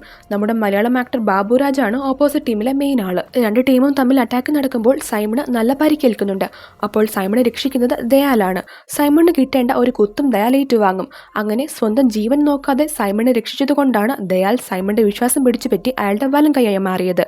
ഓപ്പോസിറ്റ് ടീമിന്റെ ഒപ്പം നടന്ന ഫൈറ്റിൽ ദയാലിന് കുറച്ചധികം പരിക്കേൽക്കുന്നുണ്ട്. ആ ഫൈറ്റിൽ അവരുടെ കുറെ ശത്രുക്കൾ കൊല്ലപ്പെടും. സൈമണിന്റെ വിവരം ഓപ്പോസിറ്റ് ടീം പോലീസിനെ അറിയിക്കുകയും ചെയ്തു. അതുകൊണ്ട് കാര്യങ്ങൾ വഷളായി. ഒറ്റ നൈറ്റ് കൊണ്ട് അവർക്ക് 22 ബോഡികൾ ഡിസ്പോസ് ചെയ്യേണ്ടതായി വന്നു. ഒരു തെളിവും അവശേഷിക്കാത്ത രീതിയിൽ അവ എങ്ങനെ ഇല്ലാതാക്കുമെന്നോർത്ത് സൈമൺ ടെൻഷനായി. അപ്പോൾ മകൻ അർജുൻ അച്ഛൻ്റെ അടുത്ത് വന്ന് തൻ്റെ ഒരു സുഹൃത്ത് ആയ ഓഫീസറിൽ നിന്നും അറിഞ്ഞ മൊബൈൽ ക്രിമേറ്ററിന്റെ കാര്യം സൈമണോട് പറയും. അർജുൻ പറയും, ആ ഇലക്ട്രിക് ചെയർ പ്ലാസ്മ ഡിസിൻറ്റഗ്രേഷൻ മെത്തേഡാണ് യൂസ് ചെയ്യുന്നത്. അത് നമ്മുടെ കയ്യിൽ കിട്ടുകയാണെങ്കിൽ നമുക്ക് ബോഡീസ് പെട്ടെന്ന് ചാരമാക്കി മാറ്റാൻ പറ്റുമെന്ന്. അങ്ങനെ സൈമൺ നേരിട്ട് തൻ്റെ ആളുകൾക്കൊപ്പം രാജശേഖറിന്റെ വീട്ടിലെത്തി ഇലക്ട്രിക് ചെയർ തങ്ങൾക്ക് വേണമെന്ന് പറയും. രാജശേഖർ പറയും, ഞാനിത് ഏതെങ്കിലും തെരുവ് നായയുടെയോ മറ്റു മൃഗങ്ങളുടെയോ ഒക്കെ ബോഡീസ് ക്രിമേറ്റ് ചെയ്യാനാണ് ഉണ്ടാക്കിയത്. ഇത് മനുഷ്യരുടെ ബോഡി ദഹിപ്പിക്കാൻ ഉള്ളതല്ല. അതുകൊണ്ട് നിങ്ങൾ ഇവിടെ നിന്ന് പോകണമെന്ന്. പക്ഷേ സൈമൺ അതൊന്നും കേൾക്കാൻ കൂട്ടാക്കാതെ രാജശേഖറിനെ അദ്ദേഹത്തിന്റെ 3 പെൺമക്കളെ ഉപദ്രവിക്കുമെന്ന് പറഞ്ഞ് ഭീഷണിപ്പെടുത്തി ആ സ്പോട്ടിൽ തന്നെ ഒരു ഇലക്ട്രിക് ചെയർ ഉണ്ടാക്കി അത് അദ്ദേഹത്തെ കൊണ്ട് തന്നെ ഓപ്പറേറ്റ് ചെയ്യിപ്പിച്ച് കൊല ചെയ്യപ്പെട്ടവരുടെ ബോഡി ചാരമാക്കാൻ തുടങ്ങും. പ്രീതിയും മറ്റു വഴിയൊന്നുമില്ലാത്തതുകൊണ്ട് അച്ഛൻ്റെ ഒപ്പം സഹായത്തിനുണ്ട്. ഒരു ബോഡി ഇത്ര പെട്ടെന്ന് ചാരമാകുന്നത് കണ്ടിട്ട് സൈമൺ ശരിക്കും ഇംപ്രസ് ആകുന്നുണ്ട്. അങ്ങനെ ബോഡിയെല്ലാം ഡിസ്പോസ് ചെയ്തു കഴിഞ്ഞു. അതിന് പ്രതിഫലമായി വലിയൊരു തുകയും സൈമൺ രാജശേഖറിന് കൊടുക്കും. എന്നിട്ട് അദ്ദേഹത്തെ ഭീഷണിപ്പെടുത്തി പറയും, ഇതൊന്നും ഒരിക്കലും പുറത്ത് പറയരുത്, ഇനി മുതൽ ഞാൻ പറയുന്ന കാര്യങ്ങൾ താൻ അനുസരിക്കണമെന്ന്. എന്നിട്ട് സൈമൺ അവിടെ നിന്ന് പോകും. അവരുടെ ഒപ്പം ദയാലും വന്നിട്ടുണ്ടായിരുന്നു. വയ്യാതെ കിടക്കുകയായിരുന്ന അയാളും ഇതെല്ലാം കാണുന്നുണ്ടായിരുന്നു. ഈ ഒരു സംഭവത്തിന് ശേഷമാണ് രാജശേഖർ പ്രസന്റിൽ നമ്മൾ കണ്ട ആ കെട്ടിടത്തിൽ അതുപോലെ ഒരു സെറ്റപ്പ് തന്നെ ഒരുക്കിയത്. അദ്ദേഹത്തിന് ഇതൊന്നും ഇഷ്ടമല്ലായിരുന്നെങ്കിലും തന്റെ മക്കളുടെ ജീവനെ ഓർത്ത് അയാൾ സൈമണിനെ അനുസരിച്ചു പോന്നു. അതിനുള്ള നല്ല പ്രതിഫലവും അയാൾക്ക് കിട്ടുന്നുണ്ടായിരുന്നു. ഒരുപാട് ആളുകളുടെ ബോഡി രാജശേഖർ നശിപ്പിക്കേണ്ടി വന്നു. ഈ കഥയൊക്കെ ദേവയ്ക്ക് പറഞ്ഞു കൊടുക്കും. എല്ലാം കേട്ട് ദേവ ഇങ്ങനെ ആ ചെയറിലേക്ക് നോക്കി ഞെട്ടി നിൽക്കുകയാണ്. ആ സീൻ അവിടെ കട്ടാകും. നെക്സ്റ്റ് നമ്മളെ ദയാലിനെ കാണിക്കുകയാണ്. സൈമണിന്റെ കമ്പനിയിൽ നിന്ന് പോകുന്ന ബോഡിയെല്ലാം പഴയതുപോലെ തന്നെ പ്രോപ്പറായിട്ട് ഡിസ്പോസ് ചെയ്യണം എന്നാണ് മുന്നേ വന്ന ഫോൺ കോളിൽ പറഞ്ഞത്. രാജശേഖർ മരിച്ചതുകൊണ്ട് ഇനി ആര് മൊബൈൽ ക്രിമേറ്റർ ഓപ്പറേറ്റ് ചെയ്യുമെന്നോർത്ത് ടെൻഷൻ ആവുകയാണ് അയാൾ. കാരണം ഉണ്ടാക്കിയ രാജശേഖറിന് മാത്രമേ അതിന്റെ വർക്കിംഗ് അറിയുകയുള്ളൂ. അപ്പോഴാണ് ദയാൽ അന്ന് രാജശേഖറിന്റെ ഒപ്പം മകൾ പ്രീതിയെയും കണ്ട കാര്യം ഓർമ്മ വരുന്നത്. ഇലക്ട്രിക് ചെയറിന്റെ വർക്കിംഗ് മകൾക്കും എന്തായാലും അറിയാമെന്ന് ദയാലിന് മനസ്സിലാകും. പ്രീതിയെ വേഗം തന്നെ പിടിച്ചിട്ട് വരാൻ ദയാൽ തന്റെ ആളുകളെ അവിടേക്ക് അയക്കുകയാണ്. ഈ സമയം സൈമണും ആളുകൾക്കും പ്രീതിക്ക് ചെയർ ഓപ്പറേറ്റ് ചെയ്യാൻ പറ്റും എന്നുള്ള കാര്യം അറിയാമെന്ന് ദേവ രവിയിൽ നിന്ന് മനസ്സിലാക്കിയിട്ടുണ്ട്. അടുത്തത് പ്രീതിയെ കാണിക്കുകയാണ്. അവൾക്ക് കാര്യങ്ങളൊക്കെ അറിയാവുന്നതുകൊണ്ട് അവൾ തൻ്റെ സഹോദരിമാരുള്ള ഹോസ്റ്റലിലേക്ക് പോവുകയാണ്. എത്രയും വേഗം സാധനങ്ങളൊക്കെ പാക്ക് ചെയ്ത് നമുക്ക് ഈ സിറ്റി വിട്ട് പോകണമെന്ന് പ്രീതി പറയും. പക്ഷേ ഈ സമയം കൊണ്ട് ദയാലയച്ച ഗുണ്ടകൾ അവിടേക്ക് വന്നിട്ടുണ്ടായിരുന്നു. അവർ ഹോസ്റ്റലിലേക്ക് അതിക്രമിച്ചു കയറി അനിയത്തിമാരെ അന്വേഷിക്കുകയാണ്. പ്രീതിയും അവിടെ തന്നെ ഉണ്ടെന്ന് ഗുണ്ടകൾക്ക് മനസ്സിലാകും. ഗുണ്ടകളെ കണ്ടിട്ട് അവിടെയുള്ളവരെല്ലാം പേടിച്ചു പോയിട്ടുണ്ടായിരുന്നു. പ്രീതിയോട് ഗുണ്ടകൾ ഇറങ്ങി വരാൻ പറയും. അവൾ അങ്ങനെ പേടിച്ച് ഇറങ്ങി വരികയാണ്. വേഗം തന്നെ മര്യാദയ്ക്ക് വണ്ടിയിൽ കയറിക്കോ, ഇനി ഞാൻ വന്ന് പിടിച്ചു കൊണ്ടുപോവുകയാണെങ്കിൽ ഞാൻ എങ്ങനെയായിരിക്കും പിടിക്കുന്നതെന്ന് പറയാൻ പറ്റില്ല എന്ന് മെയിൻ ഗുണ്ട പറയും. ഈ സമയം ദേവ അവിടേക്ക് വന്നിട്ടുണ്ടായിരുന്നു. ഗുണ്ട പറഞ്ഞത് കേട്ടിട്ട് ധൈര്യമുണ്ടെങ്കിൽ പിടികട എന്ന് ദേവ പറയും. അങ്ങനെ അവിടെ വെച്ച് ദേവയും ഗുണ്ടകളും തമ്മിൽ ഒരു ഫൈറ്റ് നടക്കുകയാണ്. ഗുണ്ടകളെ ഓരോരുത്തരെ ദേവ അടിച്ചിടും. പ്രീതിയെ ഉപദ്രവിക്കാൻ പോയ മെയിൻ ഗുണ്ടയെയും ദേവ നല്ലതുപോലെ പഞ്ഞിക്കിടും. അപ്പോൾ അയാൾ പറയും താൻ ഈ പെൺകുട്ടിയെ ദയ പറഞ്ഞിട്ട് മെഷീൻ ഓപ്പറേറ്റ് ചെയ്യാൻ കൂട്ടിക്കൊണ്ടു പോകാൻ വന്നതാണെന്ന്. അപ്പോൾ ദേവ ഒന്നും അറിയാത്തതുപോലെ ഓ ആ മെഷീനാണോ അത് ഓപ്പറേറ്റ് ചെയ്യാൻ തനിക്കറിയാമെന്ന് പറയും. എന്നിട്ട് താൻ വരാമെന്ന് പറഞ്ഞ് ദേവ പ്രീതിയെയും വിളിച്ച് ആ ഗുണ്ടയുടെ കൂടെ ദയാലിന്റെ അടുത്തേക്ക് ചെല്ലും. പോർട്ടിലുള്ള എല്ലാവരും ദേവയെ അപ്പോൾ ഒരുമാതിരി നോട്ടം നോക്കുന്നുണ്ട്. ദേവ പറയും താനാണ് രാജശേഖറിന്റെ ബോഡി ഡിസ്പോസ് ചെയ്യാൻ അസിസ്റ്റ് ചെയ്തത്. അദ്ദേഹം മരിച്ചതിൽ പിന്നെ എൻ്റെ കാര്യവും അദ്ദേഹത്തിന്റെ കുടുംബത്തിന്റെ കാര്യവും കഷ്ടത്തിലാണ്. നിങ്ങൾ മര്യാദയ്ക്ക് പറയുകയായിരുന്നെങ്കിൽ ഞങ്ങൾ വന്നേനെ ഈ ജോലി ചെയ്യാൻ ഞങ്ങൾ തയ്യാറാണെന്ന്. ദയാൽ അപ്പോൾ ദേവ പറയുന്നതൊക്കെ പകുതി വിശ്വസിക്കുന്നുണ്ട്. എങ്കിലും ദേവ പോലീസ് ഓഫീസറാണോ എന്ന് സംശയമുള്ളതുകൊണ്ട് ദേവയുടെ ഡ്രസ്സ് മാറ്റി ദേഹം മൊത്തം ചെക്ക് ചെയ്യാൻ പറയും. ദേവ പറയും നിങ്ങൾക്ക് ആളെ വേണമെങ്കിൽ പറ, അല്ലെങ്കിൽ തങ്ങൾ പൊക്കോളാമെന്ന്. ദയാലിന് മറ്റു വഴിയൊന്നുമില്ലാത്തത് കൊണ്ട് ദേവയോട് പെട്ടെന്ന് തന്നെ ബോഡി ക്രെമേറ്റ് ചെയ്യുന്നതിനുള്ള ജോലി ചെയ്യാൻ തുടങ്ങാൻ പറയും. അങ്ങനെ അവരെല്ലാം ആ ചെയറിന്റെ അടുത്തെത്തും. പക്ഷെ ദേവയ്ക്ക് ചെയർ എങ്ങനെ ഓപ്പറേറ്റ് ചെയ്യേണ്ടതെന്ന് ഒരു പിടിയുമില്ല. ദയാലിന് ഹൈ വോൾട്ടേജ് ആണ് ഇവിടെ എന്നൊക്കെ പറഞ്ഞ് അവിടെ നിന്ന് മാറ്റി നിർത്തും. എന്നിട്ട് രാജശേഖറിന്റെ ഫ്രണ്ടിനെ എയർപോർട്സിലൂടെ കണക്ട് ചെയ്യാൻ നോക്കുമെങ്കിലും അയാൾ കുടിച്ച് ബോധം കെട്ടിയിരിപ്പാണ്. പ്രീതിക്ക് അച്ഛൻ ചെയ്യുന്നത് കണ്ടുള്ള പരിചയമേ ഉണ്ടായിരുന്നുള്ളൂ. അങ്ങനെ പ്രീതിയും ദേവയും കൂടി ഒരു തരത്തിൽ ചെയർ കറക്റ്റായിട്ട് വർക്ക് ചെയ്യിച്ച് ഫസ്റ്റ് ബോഡി ഡിസ്പോസ് ചെയ്യും. ദയാൽ അപ്പോൾ ഭയങ്കര ഹാപ്പി ആകുന്നുണ്ട്. കാരണം ഇനി കുഴപ്പമൊന്നുമില്ലാതെ പഴയ പോലെ ബോഡികൾ ഡിസ്പോസ് ചെയ്യാമല്ലോ. അതിനുശേഷം ദേവയ്ക്കും പ്രീതിക്കും കുറെ കൊല്ലപ്പെട്ടവരുടെ ബോഡി എരിച്ചു കളയേണ്ടി വരും. ദയാൽ ബോഡി ഇവർക്ക് കൊടുക്കും. ഇവരത് കൊണ്ടുപോയി ചെയറിൽ വെച്ച് ചാരമാക്കും. അതിനുള്ള നല്ല പ്രതിഫലവും ദയാൽ അവർക്ക് കൊടുക്കുന്നുണ്ട്. ഇതിനിടയിൽ ദേവ രാജശേഖറിന് ഏതെങ്കിലും ശത്രുക്കൾ ഉണ്ടായിരുന്നോ എന്നൊക്കെ പോർട്ടിലെ ജോലിക്കാരുടെ ആരും അറിയാതെ അന്വേഷിക്കുന്നൊക്കെയുണ്ട്. പക്ഷെ ആർക്കും അയാളെക്കുറിച്ച് വലിയ അറിവൊന്നുമില്ല. അങ്ങനെ ബോഡികൾ ക്രിമേറ്റ് ചെയ്യുമ്പോഴാണ് ഒരു ദിവസം ഒരു ബോഡിയിൽ ഹേർട്ടിന്റെ ഭാഗത്ത് ഓപ്പറേറ്റ് ചെയ്ത് സ്റ്റിച്ച് ഇട്ടിരിക്കുന്നത് കാണുന്നത്. ദേവയ്ക്ക് അറിയാവുന്ന പോർട്ടിൽ ജോലി ചെയ്യുന്ന ഒരാളുടെ ബോഡിയായിരുന്നു അത്. അയാളുടെ പക്കൽ നിന്നാണ് ദേവ റെസ്ട്രിക്റ്റഡ് ഏരിയയെക്കുറിച്ച് മനസ്സിലാക്കിയത്. ദേവ അത് കാണുമ്പോൾ ഷോക്കായി പോകും. സൈമണിന്റെ ബിസിനസ്സിന് പിന്നിൽ എന്തോ വലുത് നടക്കുന്നുണ്ടെന്ന് അയാൾക്ക് ബോധ്യപ്പെടും. ആ സീൻ കട്ടായി അടുത്തത് അർജുനെ കാണിക്കുകയാണ്. അയാൾ തന്റെ ഗേൾഫ്രണ്ട് കല്യാണിക്കൊപ്പം പുറത്തേക്ക് വന്നതായിരുന്നു. അപ്പോൾ അർജുന് പെട്ടെന്നൊരു കോൾ വരും. കോളിൽ പറഞ്ഞ കാര്യം കേട്ടിട്ട് അയാൾ വല്ലാണ്ട് സ്തംഭിച്ചു പോകുന്നുണ്ട്. അടുത്തത് കാണിക്കുന്നത് അർജുൻ ദയാലിനെ വിളിച്ചിട്ട് ഋഷി എന്നൊരാൾ അവിടെ ജോലി ചെയ്യുന്നുണ്ടോ എന്ന് അന്വേഷിക്കുന്നതാണ്. ദയാൽ ഉണ്ടെന്ന് പറയും. അപ്പോൾ അർജുൻ പറയും അവൻ ഇന്നലെ ഒരു പോലീസ് ഓഫീസറിനെ പോയി മീറ്റ് ചെയ്തു, ഋഷിയോട് ഇതിനെക്കുറിച്ച് ചോദിക്കണമെന്ന്. ദയാൽ അങ്ങനെ ഋഷിയെ തിരക്കി അയാളുടെ അടുത്തേക്ക് പോവുകയാണ്. അർജുന് ഋഷിയെക്കുറിച്ച് കിട്ടിയ ഇൻഫർമേഷൻ കറക്റ്റ് ആയിരുന്നു. അതുകൊണ്ട് ഋഷിയെ കാണാൻ സൈമൺ അവിടേക്ക് വന്നുകൊണ്ടിരിക്കുകയാണ്. ഈ കാര്യം ദയാലിനോടും പറയുന്നുണ്ട്. അപ്പോൾ അവിടെയായി ക്യാപ്റ്റന്റെ മകളുടെ എൻഗേജ്മെന്റ് പാർട്ടി നടക്കുകയായിരുന്നു. മകൾ മറ്റാരുമല്ല പൂജയാണ്. ക്യാരക്ടറിന്റെ പേര് മോണിക്ക. ദയാലിന് മോണിക്കയെ നേരത്തെ അറിയാവുന്നതുപോലെയാണ്. അവിടെ വെച്ച് മോണിക്ക എന്ന സോങ് സ്റ്റാർട്ട് ആവുകയാണ്. ദയാൽ ആ ഡാൻസിൽ ജോയിൻ ചെയ്യുന്നുണ്ട്. അതിനിടയിൽ അയാൾ ഋഷിയെയും തനിക്കൊപ്പം കൂട്ടിയിട്ടുണ്ടായിരുന്നു. ഋഷിക്ക് സംഭവങ്ങളൊന്നും അറിയില്ല. അയാൾ ഡാൻസ് കളിച്ചുകൊണ്ടിരിക്കുന്നതിനിടയിൽ ദയാൽ ഋഷിയെ പിടിച്ചുകൊണ്ടുപോയി ഒരു ചെയറിലിരുത്തി അയാളുടെ കയ്യിൽ ആണിയടിച്ചു കയറ്റും. ഈ സമയം സൈമണും അവിടേക്ക് എത്തിയിട്ടുണ്ട്. ഋഷി സൈമണിനെ കാണുമ്പോൾ തനിക്കൊന്നും അറിയില്ല, താൻ മീറ്റ് ചെയ്ത ഓഫീസർ തൻ്റെ അങ്കിളാണ്, അല്ലാതെ മറ്റൊന്നുമില്ല എന്നിങ്ങനെ ആവർത്തിച്ചു കൊണ്ടിരിക്കുകയാണ്. ദയാൽ പറയും താൻ ഇയാളുടെ എല്ലാ ഇൻഫർമേഷൻ എടുത്തു. 8 വർഷമായിട്ട് നമ്മുടെ ചാരനായി നിൽക്കുന്നത് ഇവൻ തന്നെയാണ്, പോലീസുകാരുമായി ഇവന് ബന്ധമുണ്ടെന്ന്. സൈമൺ അപ്പോൾ ഋഷിയെ ഒരു ചുറ്റികയെടുത്ത് അയാളുടെ തലക്കിട്ട് അടിക്കുന്നിടത്ത് വെച്ച് സീൻ കട്ടാവുകയാണ്. നെക്സ്റ്റ് നമ്മൾ ദേവയെ കാണിക്കുകയാണ്. പ്രീതി അവിടേക്ക് വന്ന് അയാളുടെ പണത്തിൻ്റെ പങ്ക് ദേവയ്ക്ക് കൊടുക്കും. അയാൾ അത് വാങ്ങുകയും ചെയ്യും. ദേവ എന്നിട്ട് പറയും സൈമണും ആളുകളും ബോഡി ക്രിമേറ്റ് ചെയ്യാൻ നമ്മളിങ്ങനെ ഡിപ്പെൻഡ് ചെയ്യുന്നത് കണ്ടിട്ട് രാജശേഖരനെ അകത്തുള്ളവരല്ല മറിച്ച് പുറത്തുള്ള ആരോ ആണ് കൊന്നതെന്ന് തോന്നുന്നു എന്ന്. എനിക്ക് സൈമണിനെ എങ്ങനെയെങ്കിലും ഒന്ന് മീറ്റ് ചെയ്യണം. അയാൾ എപ്പോൾ വരുമെന്ന് അറിയാത്തത് കൊണ്ട് മോൾ ഇവിടെ അതുവരെ നിൽക്കേണ്ട, പോയി സ്വന്തം ജോലി നോക്കിക്കൊള്ളൂ എന്ന് പറയുകയാണ്. അത് കേട്ടിട്ട് പ്രീതി ചോദിക്കും എന്താ സാർ, നിങ്ങൾക്ക് അധികമായി പണം ഉണ്ടാക്കാനുള്ള ഐഡിയ ആണോ? പണത്തിൻ്റെ മുഴുവൻ ഷെയറും ഒറ്റയ്ക്ക് വേണോ എന്നൊക്കെ. അത് കേട്ടിട്ട് ദേവ ഷോക്കായി പോകും. അയാൾ ദേഷ്യത്തോടെ ചോദിക്കും നമ്മളിവിടെ പണമുണ്ടാക്കാനല്ല, രാജശേഖരന്റെ കൊലയാളെ കണ്ടുപിടിക്കാനാണ് വന്നിരിക്കുന്നത് എന്ന് നീ മറന്നുപോയോ? ഇതുപോലൊരു ജോലി ചെയ്ത് പണമുണ്ടാക്കാൻ നീ എന്തിനാണ് ഇത്രയും ആർത്തി കാണിക്കുന്നത്? രാജശേഖർ ഇതൊന്നും കാണാതെ നേരത്തെ പോയത് നന്നായെന്ന്. അത് കേൾക്കുമ്പോൾ പ്രീതിക്ക് ശരിക്കും ഹർട്ടാകും. അവൾ വിഷമത്തോടെ പറയും രാജശേഖർ നിങ്ങളുടെ ഫ്രണ്ട് ആയിരിക്കും, പക്ഷെ അദ്ദേഹം എൻ്റെ അച്ഛനും അമ്മയും എല്ലാമായിരുന്നു. ഞങ്ങൾ 3 മക്കളെ എത്ര കഷ്ടപ്പെട്ടാണ് അച്ഛൻ വളർത്തിയതെന്ന് അറിയാമോ? എനിക്കിപ്പോൾ 29 വയസ്സായി. എൻ്റെ പ്രായത്തിലുള്ള പെൺകുട്ടികൾ ഈ പ്രായത്തിൽ തങ്ങളുടെ ലൈഫ് എൻജോയ് ചെയ്യുകയോ ബോയ് ഫ്രണ്ട്സിനൊപ്പം നടക്കുകയോ കല്യാണം കഴിക്കുകയോ ഒക്കെ ചെയ്യുകയാണ്. പക്ഷെ എൻ്റെ കാര്യം നോക്കൂ, ഞാനൊരു ജീവച്ഛവമായി മാറുകയാണ്. അമ്മ മരിച്ചു കഴിഞ്ഞ് അച്ഛനും ഞാനും കൂടിയാണ് അനിയത്തിമാരെ നോക്കിയത്. ഇപ്പോൾ അദ്ദേഹവുമില്ല, അവരെ നോക്കേണ്ടത് ഞാനല്ലേ? പണമില്ലാത്തത് കൊണ്ട് ഡോക്ടർ ആകണമെന്നുള്ള എൻ്റെ ആഗ്രഹം നടന്നില്ല. എൻ്റെ അനിയത്തിമാർക്ക് ഞാനുണ്ട്, പക്ഷേ എനിക്കാരുണ്ട് സാർ? സപ്പോർട്ടായി ആകെ ഉണ്ടായിരുന്ന ആളും പോയി. ഞാൻ ഈ പണത്തിൽ 1 രൂപ പോലും എനിക്ക് വേണ്ടിയല്ല ചിലവഴിക്കുന്നത്. അതൊന്നും മനസ്സിലാക്കാതെ നിങ്ങളിങ്ങനെ ജഡ്ജ് ചെയ്യരുത്. അല്ലെങ്കിലും ഒരു കമ്മിറ്റ്മെൻറ്റും ഇല്ലാതെ ഒറ്റയ്ക്ക് ജീവിക്കുന്ന ആൾക്ക് ഇതൊക്കെ എങ്ങനെ മനസ്സിലാകാനാണെന്ന് പ്രീതി ചോദിക്കും. ദേവിക്ക് ഇതെല്ലാം കേൾക്കുമ്പോൾ താൻ അങ്ങനെയൊന്നും പറയരുതായിരുന്നു എന്ന് മനസ്സിലാകും. അയാൾ പ്രീതിയോട് മാപ്പ് ചോദിക്കും. മോൾ പറഞ്ഞത് ശരിയാണ്, ഒറ്റയ്ക്ക് ജീവിച്ച് ശീലമായി പോയി എന്ന് പറഞ്ഞ് തൻ്റെ പണം കൂടി ദേവ പ്രീതിക്ക് നൽകും. പ്രീതി പക്ഷെ അത് വാങ്ങില്ല. എങ്കിലും ദേവ പ്രീതിയെ ഇത് മോളുടെ അച്ഛനോടുള്ള കടപ്പാടാണെന്നൊക്കെ പറഞ്ഞ് കൺവീൻസ് ചെയ്ത് ആ പണം അവൾക്ക് കൊടുക്കും. അപ്പോൾ പ്രീതി തൻ്റെ ബാഗിൽ നിന്ന് ഒരു ഫോട്ടോ എടുത്തിട്ട് പറയും എൻ്റെ അമ്മയും ആൻറ്റിയും ഒരു ഗ്യാസ് സിലിണ്ടർ എക്സ്പ്ലോഷനിലാണ് കൊല്ലപ്പെട്ടത്. അവിടെ നിന്നും ആകപ്പാടെ കിട്ടിയത് സാറും എൻ്റെ ആൻറ്റിയും കൂടി ഒന്നിച്ചു നിൽക്കുന്ന ഈ ഫോട്ടോയാണ്. ആദ്യം തന്നെ ഇത് തരണമെന്ന് വിചാരിച്ചതാണെന്ന് പറഞ്ഞ് ആ ഫോട്ടോ ദേവയ്ക്ക് കൊടുക്കും.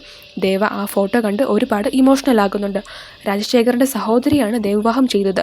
ആ ഫോട്ടോ നോക്കിക്കൊണ്ടിരിക്കുമ്പോൾ ദേവയ്ക്ക് ഒരു കോൾ വരും. സൈമൺ ദേവയോടും പ്രീതിയോടും ബോട്ടിലേക്ക് വരാൻ ആവശ്യപ്പെട്ടിരിക്കുകയാണ്.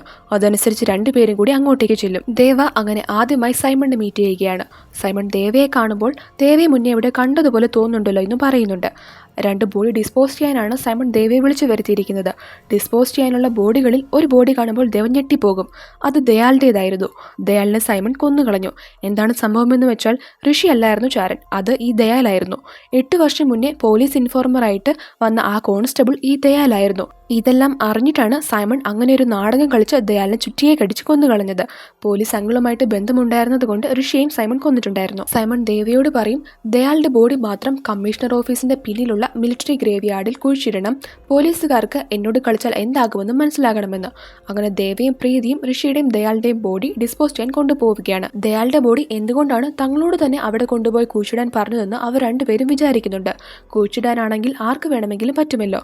ദേവ പ്രീതിയോട് പറയും മോളിനി ബോഡി ഡിസ്പോസ് ചെയ്യുന്നതിൽ ഇടപെടേണ്ട, ഇത് ലാസ്റ്റാണ്. എനിക്ക് സൈമണുമായിട്ട് കുറച്ചുകൂടെ ക്ലോസ് ആകണം, എന്നാലും നിന്റെ അച്ഛനെ ആരാണ് കൊന്നതെന്ന് കണ്ടുപിടിക്കാൻ പറ്റുകയുള്ളൂ എന്ന്. ഈ സമയം സൈമൺ തന്റെ ആളുകൾക്കൊപ്പം ഒരു പാട്ട് നടത്തുകയാണ്. പ്രീതിയും ദേവയും കൂടി ദയാലിന്റെ ബോഡി പറഞ്ഞ സ്ഥലത്ത് തന്നെ കുഴിച്ചിടും. അപ്പോൾ ശക്തമായ മഴ പെയ്യുന്നുണ്ടായിരുന്നു. അങ്ങനെ മഴ ഒന്ന് തോർന്നപ്പോൾ അവിടെ നിന്ന് പോകാൻ തുടങ്ങുമ്പോഴാണ് ദയാലിനെ കുഴിച്ചിട്ടോടുത്ത് ഒരു അനക്കം കാണുന്നത്. ദേവയും പ്രീതിയും അങ്ങോട്ടേക്ക് ചെന്ന് നോക്കും. അപ്പോൾ പെട്ടെന്ന് കുഴിമാടത്തിൽ നിന്ന് ഒരു കൈ പുറത്തേക്ക് വരും. ദയാലിന് എങ്ങനെയോ അയാളുടെ ജീവൻ തിരികെ കിട്ടി. അയാൾ ദേഹം മുഴുവൻ ചെളിയായി അവിടെ എണീറ്റിരിക്കുകയാണ്. ദേവ ഇത് കണ്ട് ഞെട്ടിപ്പോകും. പ്രീതി അപ്പോൾ പറയും ഇങ്ങനെ റെയറായിട്ടാണ് നടക്കുന്നത്, ഒരാളുടെ ഹേർട്ട് ടെമ്പററി ആയിട്ട് നിന്നു പോകും, എന്നിട്ട് എന്തെങ്കിലും എക്സ്റ്റേണൽ ഫാക്ടേഴ്സ് കാരണം അവർ വീണ്ടും അലൈവ് ആകും. ലാസറസ് സിൻഡ്രോം എന്നാണ് ഇതിൻ്റെ പേര് എന്ന്. ദയാൽ മരിച്ചിട്ടില്ല എന്നുള്ള കാര്യം ദേവ വേഗം തന്നെ സൈമണിൻ്റെ ഒപ്പമുള്ള ഗുണ്ടകളിൽ ഒരാളെ വിളിച്ചറിയിക്കും. പക്ഷേ ആ ഗുണ്ട പറയും ദയാലിൻ്റെ കയ്യിൽ കോടിക്കണക്കിന് പണമുണ്ട്, അതൊക്കെ എവിടെയാണെന്ന് അവന് മാത്രമേ അറിയുകയുള്ളൂ, നിങ്ങളുടെ ലൊക്കേഷൻ എവിടെയാണെന്ന് പറഞ്ഞ് ഞാൻ അങ്ങോട്ടേക്ക് വരാമെന്ന്. ആ ഗുണ്ട ഇത് സൈമണിനെ അറിയിക്കുന്നില്ല. ദയാലിൻ്റെ കയ്യിലുള്ള പണമെല്ലാം എവിടെയാണെന്ന് പറഞ്ഞിട്ട് അയാളെ കൊല്ലാനാണ് ഗുണ്ടയുടെ പ്ലാൻ. ആ ഗുണ്ട എന്നിട്ട് തൻ്റെ ആളുകൾക്കൊപ്പം അങ്ങോട്ടേക്ക് പോവുകയാണ്. പക്ഷേ ഇതെല്ലാം അവിടെ അടുത്തുണ്ടായിരുന്ന സൈമണിൻ്റെ ഒരാൾ കേൾക്കുന്നുണ്ടായിരുന്നു. നെക്സ്റ്റ് നമ്മളെ ദയാലിനെ കാണിക്കുകയാണ്. അയാൾക്ക് ഗുണ്ടകൾ തന്നെ എന്തായാലും കൊല്ലുമെന്ന് മനസ്സിലാകും. തന്നെ രക്ഷിക്കണം, താനൊരു പോലീസുകാരനാണ്, 2 കുട്ടികളുണ്ട്, ഫാമിലിയെ 5 വർഷമായിട്ട് കണ്ടിട്ടില്ല എന്നൊക്കെ പറഞ്ഞു ദേവയോടും പ്രീതിയോടും ദയാൽ കരഞ്ഞ് അപേക്ഷിക്കുകയാണ്. പ്രീതി പറയും നമുക്ക് ഇയാളെ വെറുതെ വിടാം, എന്നിട്ട് മറ്റേയാളുടെ ബോഡി ഇവിടെ കുഴിച്ചിടാം, എന്നിട്ട് അത് ദയാളുടേതാണെന്ന് പറയാമെന്ന്. ഈ സമയം സൈമണിന്റെ ആൾ താൻ കേട്ട കാര്യം സൈമണിന്റെ അടുത്ത് ചെന്ന് പറയും. സൈമൺ അപ്പോൾ ഉടനെ തന്നെ ദേവയെ കോൾ ചെയ്ത് പറയും, നിന്റെ ഓപ്പോസിറ്റ് ഉള്ള ആളെ വേഗം തന്നെ കൊന്നുകളഞ്ഞേക്ക്, ഈ ഒരു സഹായം നീ ചെയ്യുകയാണെങ്കിൽ ഞാൻ നിനക്കും തിരിച്ചൊരു കാര്യം ചെയ്തു തരാമെന്ന്. കോള് കട്ടാകും. അപ്പോൾ ഗുണ്ട അവിടേക്ക് വരുമ്പോൾ ദയാൽ ഓടി രക്ഷപ്പെടാൻ നോക്കി, അതുകൊണ്ട് അയാളെ കൊല്ലേണ്ടി വന്നെന്ന് പറയുകയാണ് ദേവ. കുഴിമാടവും കാണിച്ചു കൊടുക്കും. പക്ഷേ യഥാർത്ഥത്തിൽ അതിൽ ഋഷിയുടെ ബോഡിയായിരുന്നു. ഗുണ്ട അത് വിശ്വസിക്കും. എന്നിട്ട് സൈമൺ പറഞ്ഞ പ്രകാരം അയാളുടെ അടുത്തേക്ക് ദേവ ചെല്ലുകയാണ്. ദയാലിനെ കൊന്നു എന്ന് തന്നെയാണ് സൈമണോടും പറയുന്നത്. സൈമൺ അത് വിശ്വസിക്കുകയും ചെയ്യും. സൈമൺ പറയും, ദയാൽ മരിക്കാതിരുന്നത് ഒരു പക്ഷേ അവൻ നിങ്ങളുടെ കൈകൊണ്ട് തന്നെ കൊല്ലപ്പെടണം എന്ന് വിധിയുള്ളത് കൊണ്ടായിരിക്കുമെന്ന്. എന്നിട്ട് സൈമൺ പറയും, നിങ്ങൾ എനിക്കൊരു ഹെൽപ്പ് ചെയ്തു, ഇനി തിരിച്ച് ഞാനും ഒരു കാര്യം ചെയ്യാമെന്ന് പറഞ്ഞിട്ട് ലാപ്ടോപ്പിൽ ഒരു വീഡിയോ കാണിച്ചു കൊടുക്കുകയാണ്. ആ വീഡിയോ കണ്ട് ദേവ ഒരു നിമിഷം ഒന്ന് സ്റ്റക്കായി പോകും.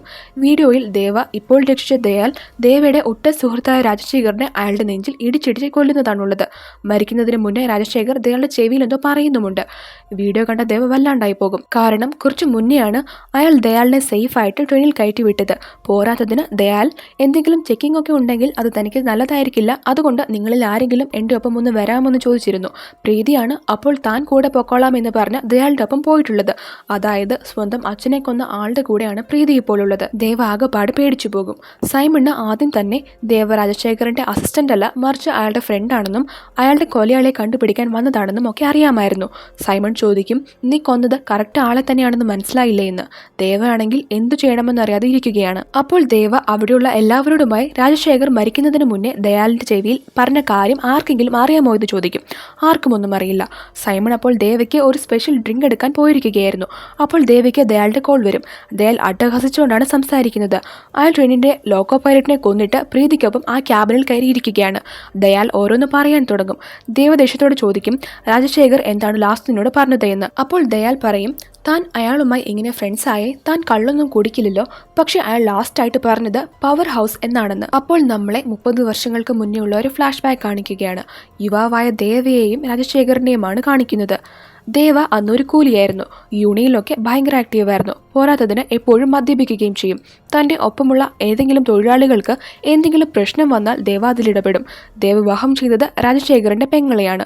ദേവ ഇങ്ങനെ കള്ളുകുടിയും യൂണിയനും അടിയും ഒക്കെയായി നടക്കുന്നത് കൊണ്ട് രാജശേഖർ ദേവിയെ ഒരുപാട് വഴക്ക് പറയും. എൻ്റെ പെങ്ങൾ വേണോ അതോ മദ്യം വേണോ എന്ന് നീ തീരുമാനമെടുക്കണം. നീ ഒരിക്കലും ഇനി മദ്യപിക്കരുത്. ഞാൻ മരിച്ചു കഴിഞ്ഞിട്ട് മാത്രമേ ഇനി നീ മദ്യപിക്കാവുള്ളൂ എന്ന് പറഞ്ഞ് രാജശേഖർ ദേവയെ കൊണ്ട് പ്രോമിസ് ചെയ്യിപ്പിക്കും. ആ സീൻ അവിടെ കട്ടാകും. വീണ്ടും പ്രസന്റ് കാണിക്കുകയാണ്. സൈമൺ ദേവയ്ക്ക് ഒരു ഡ്രിങ്ക് ഓഫർ ചെയ്തായിരുന്നല്ലോ. ദേവ അപ്പോൾ പവർ ഹൗസ് എന്ന് പറഞ്ഞ ഒരു മദ്യം എടുത്ത് കുടിക്കും. 30 വർഷങ്ങൾക്ക് ശേഷം രാജശേഖർ മരിച്ചു കഴിഞ്ഞ് ദേവ ഇപ്പോഴാണ് മദ്യം കുടിക്കുന്നത്. സൈമൺ ആണെങ്കിൽ ദേവ ഇപ്പോൾ നല്ലതുപോലെ വിശ്വാസമായിട്ടുമുണ്ട്. ഈ സമയം ദയാളുടെ പണം എടുക്കാമെന്ന് പ്ലാനിട്ട ആ ഗുണ്ടയ്ക്ക് ദേവ ദയാളിനെ രക്ഷിച്ചോ എന്ന് സംശയം തോന്നുകയാണ്. ആ ഗുണ്ട ദേവയോട് പറയും, താൻ ദയാളിന്റെ കുഴിമാടം തുറന്നു നോക്കാൻ പോവുകയാണ് എന്ന്. ദേവ അപ്പോൾ അവിടെ ഉണ്ടായിരുന്ന വാളെടുത്ത് അയാളെ വെട്ടിക്കൊന്നുകളയും. എല്ലാവരും ഇത് കണ്ട് ഷോക്കാകും. അപ്പോൾ ദേവ സൈമണോട് പറയും, ദയാൽ ജീവനോടെ ഉണ്ടെന്ന് താൻ ആദ്യം ഇയാളെയാണ് വിളിച്ചു പറഞ്ഞത്, പക്ഷെ ഇയാൾ ദയാലുമായിട്ട് ഡീൽ വെക്കാനാണ് നോക്കിയത്, അതാണ് കൊന്നുകളഞ്ഞത് എന്ന്. പക്ഷെ അത് സൈമണിന് അത്രയ്ക്ക് ഇഷ്ടമായിട്ടില്ല.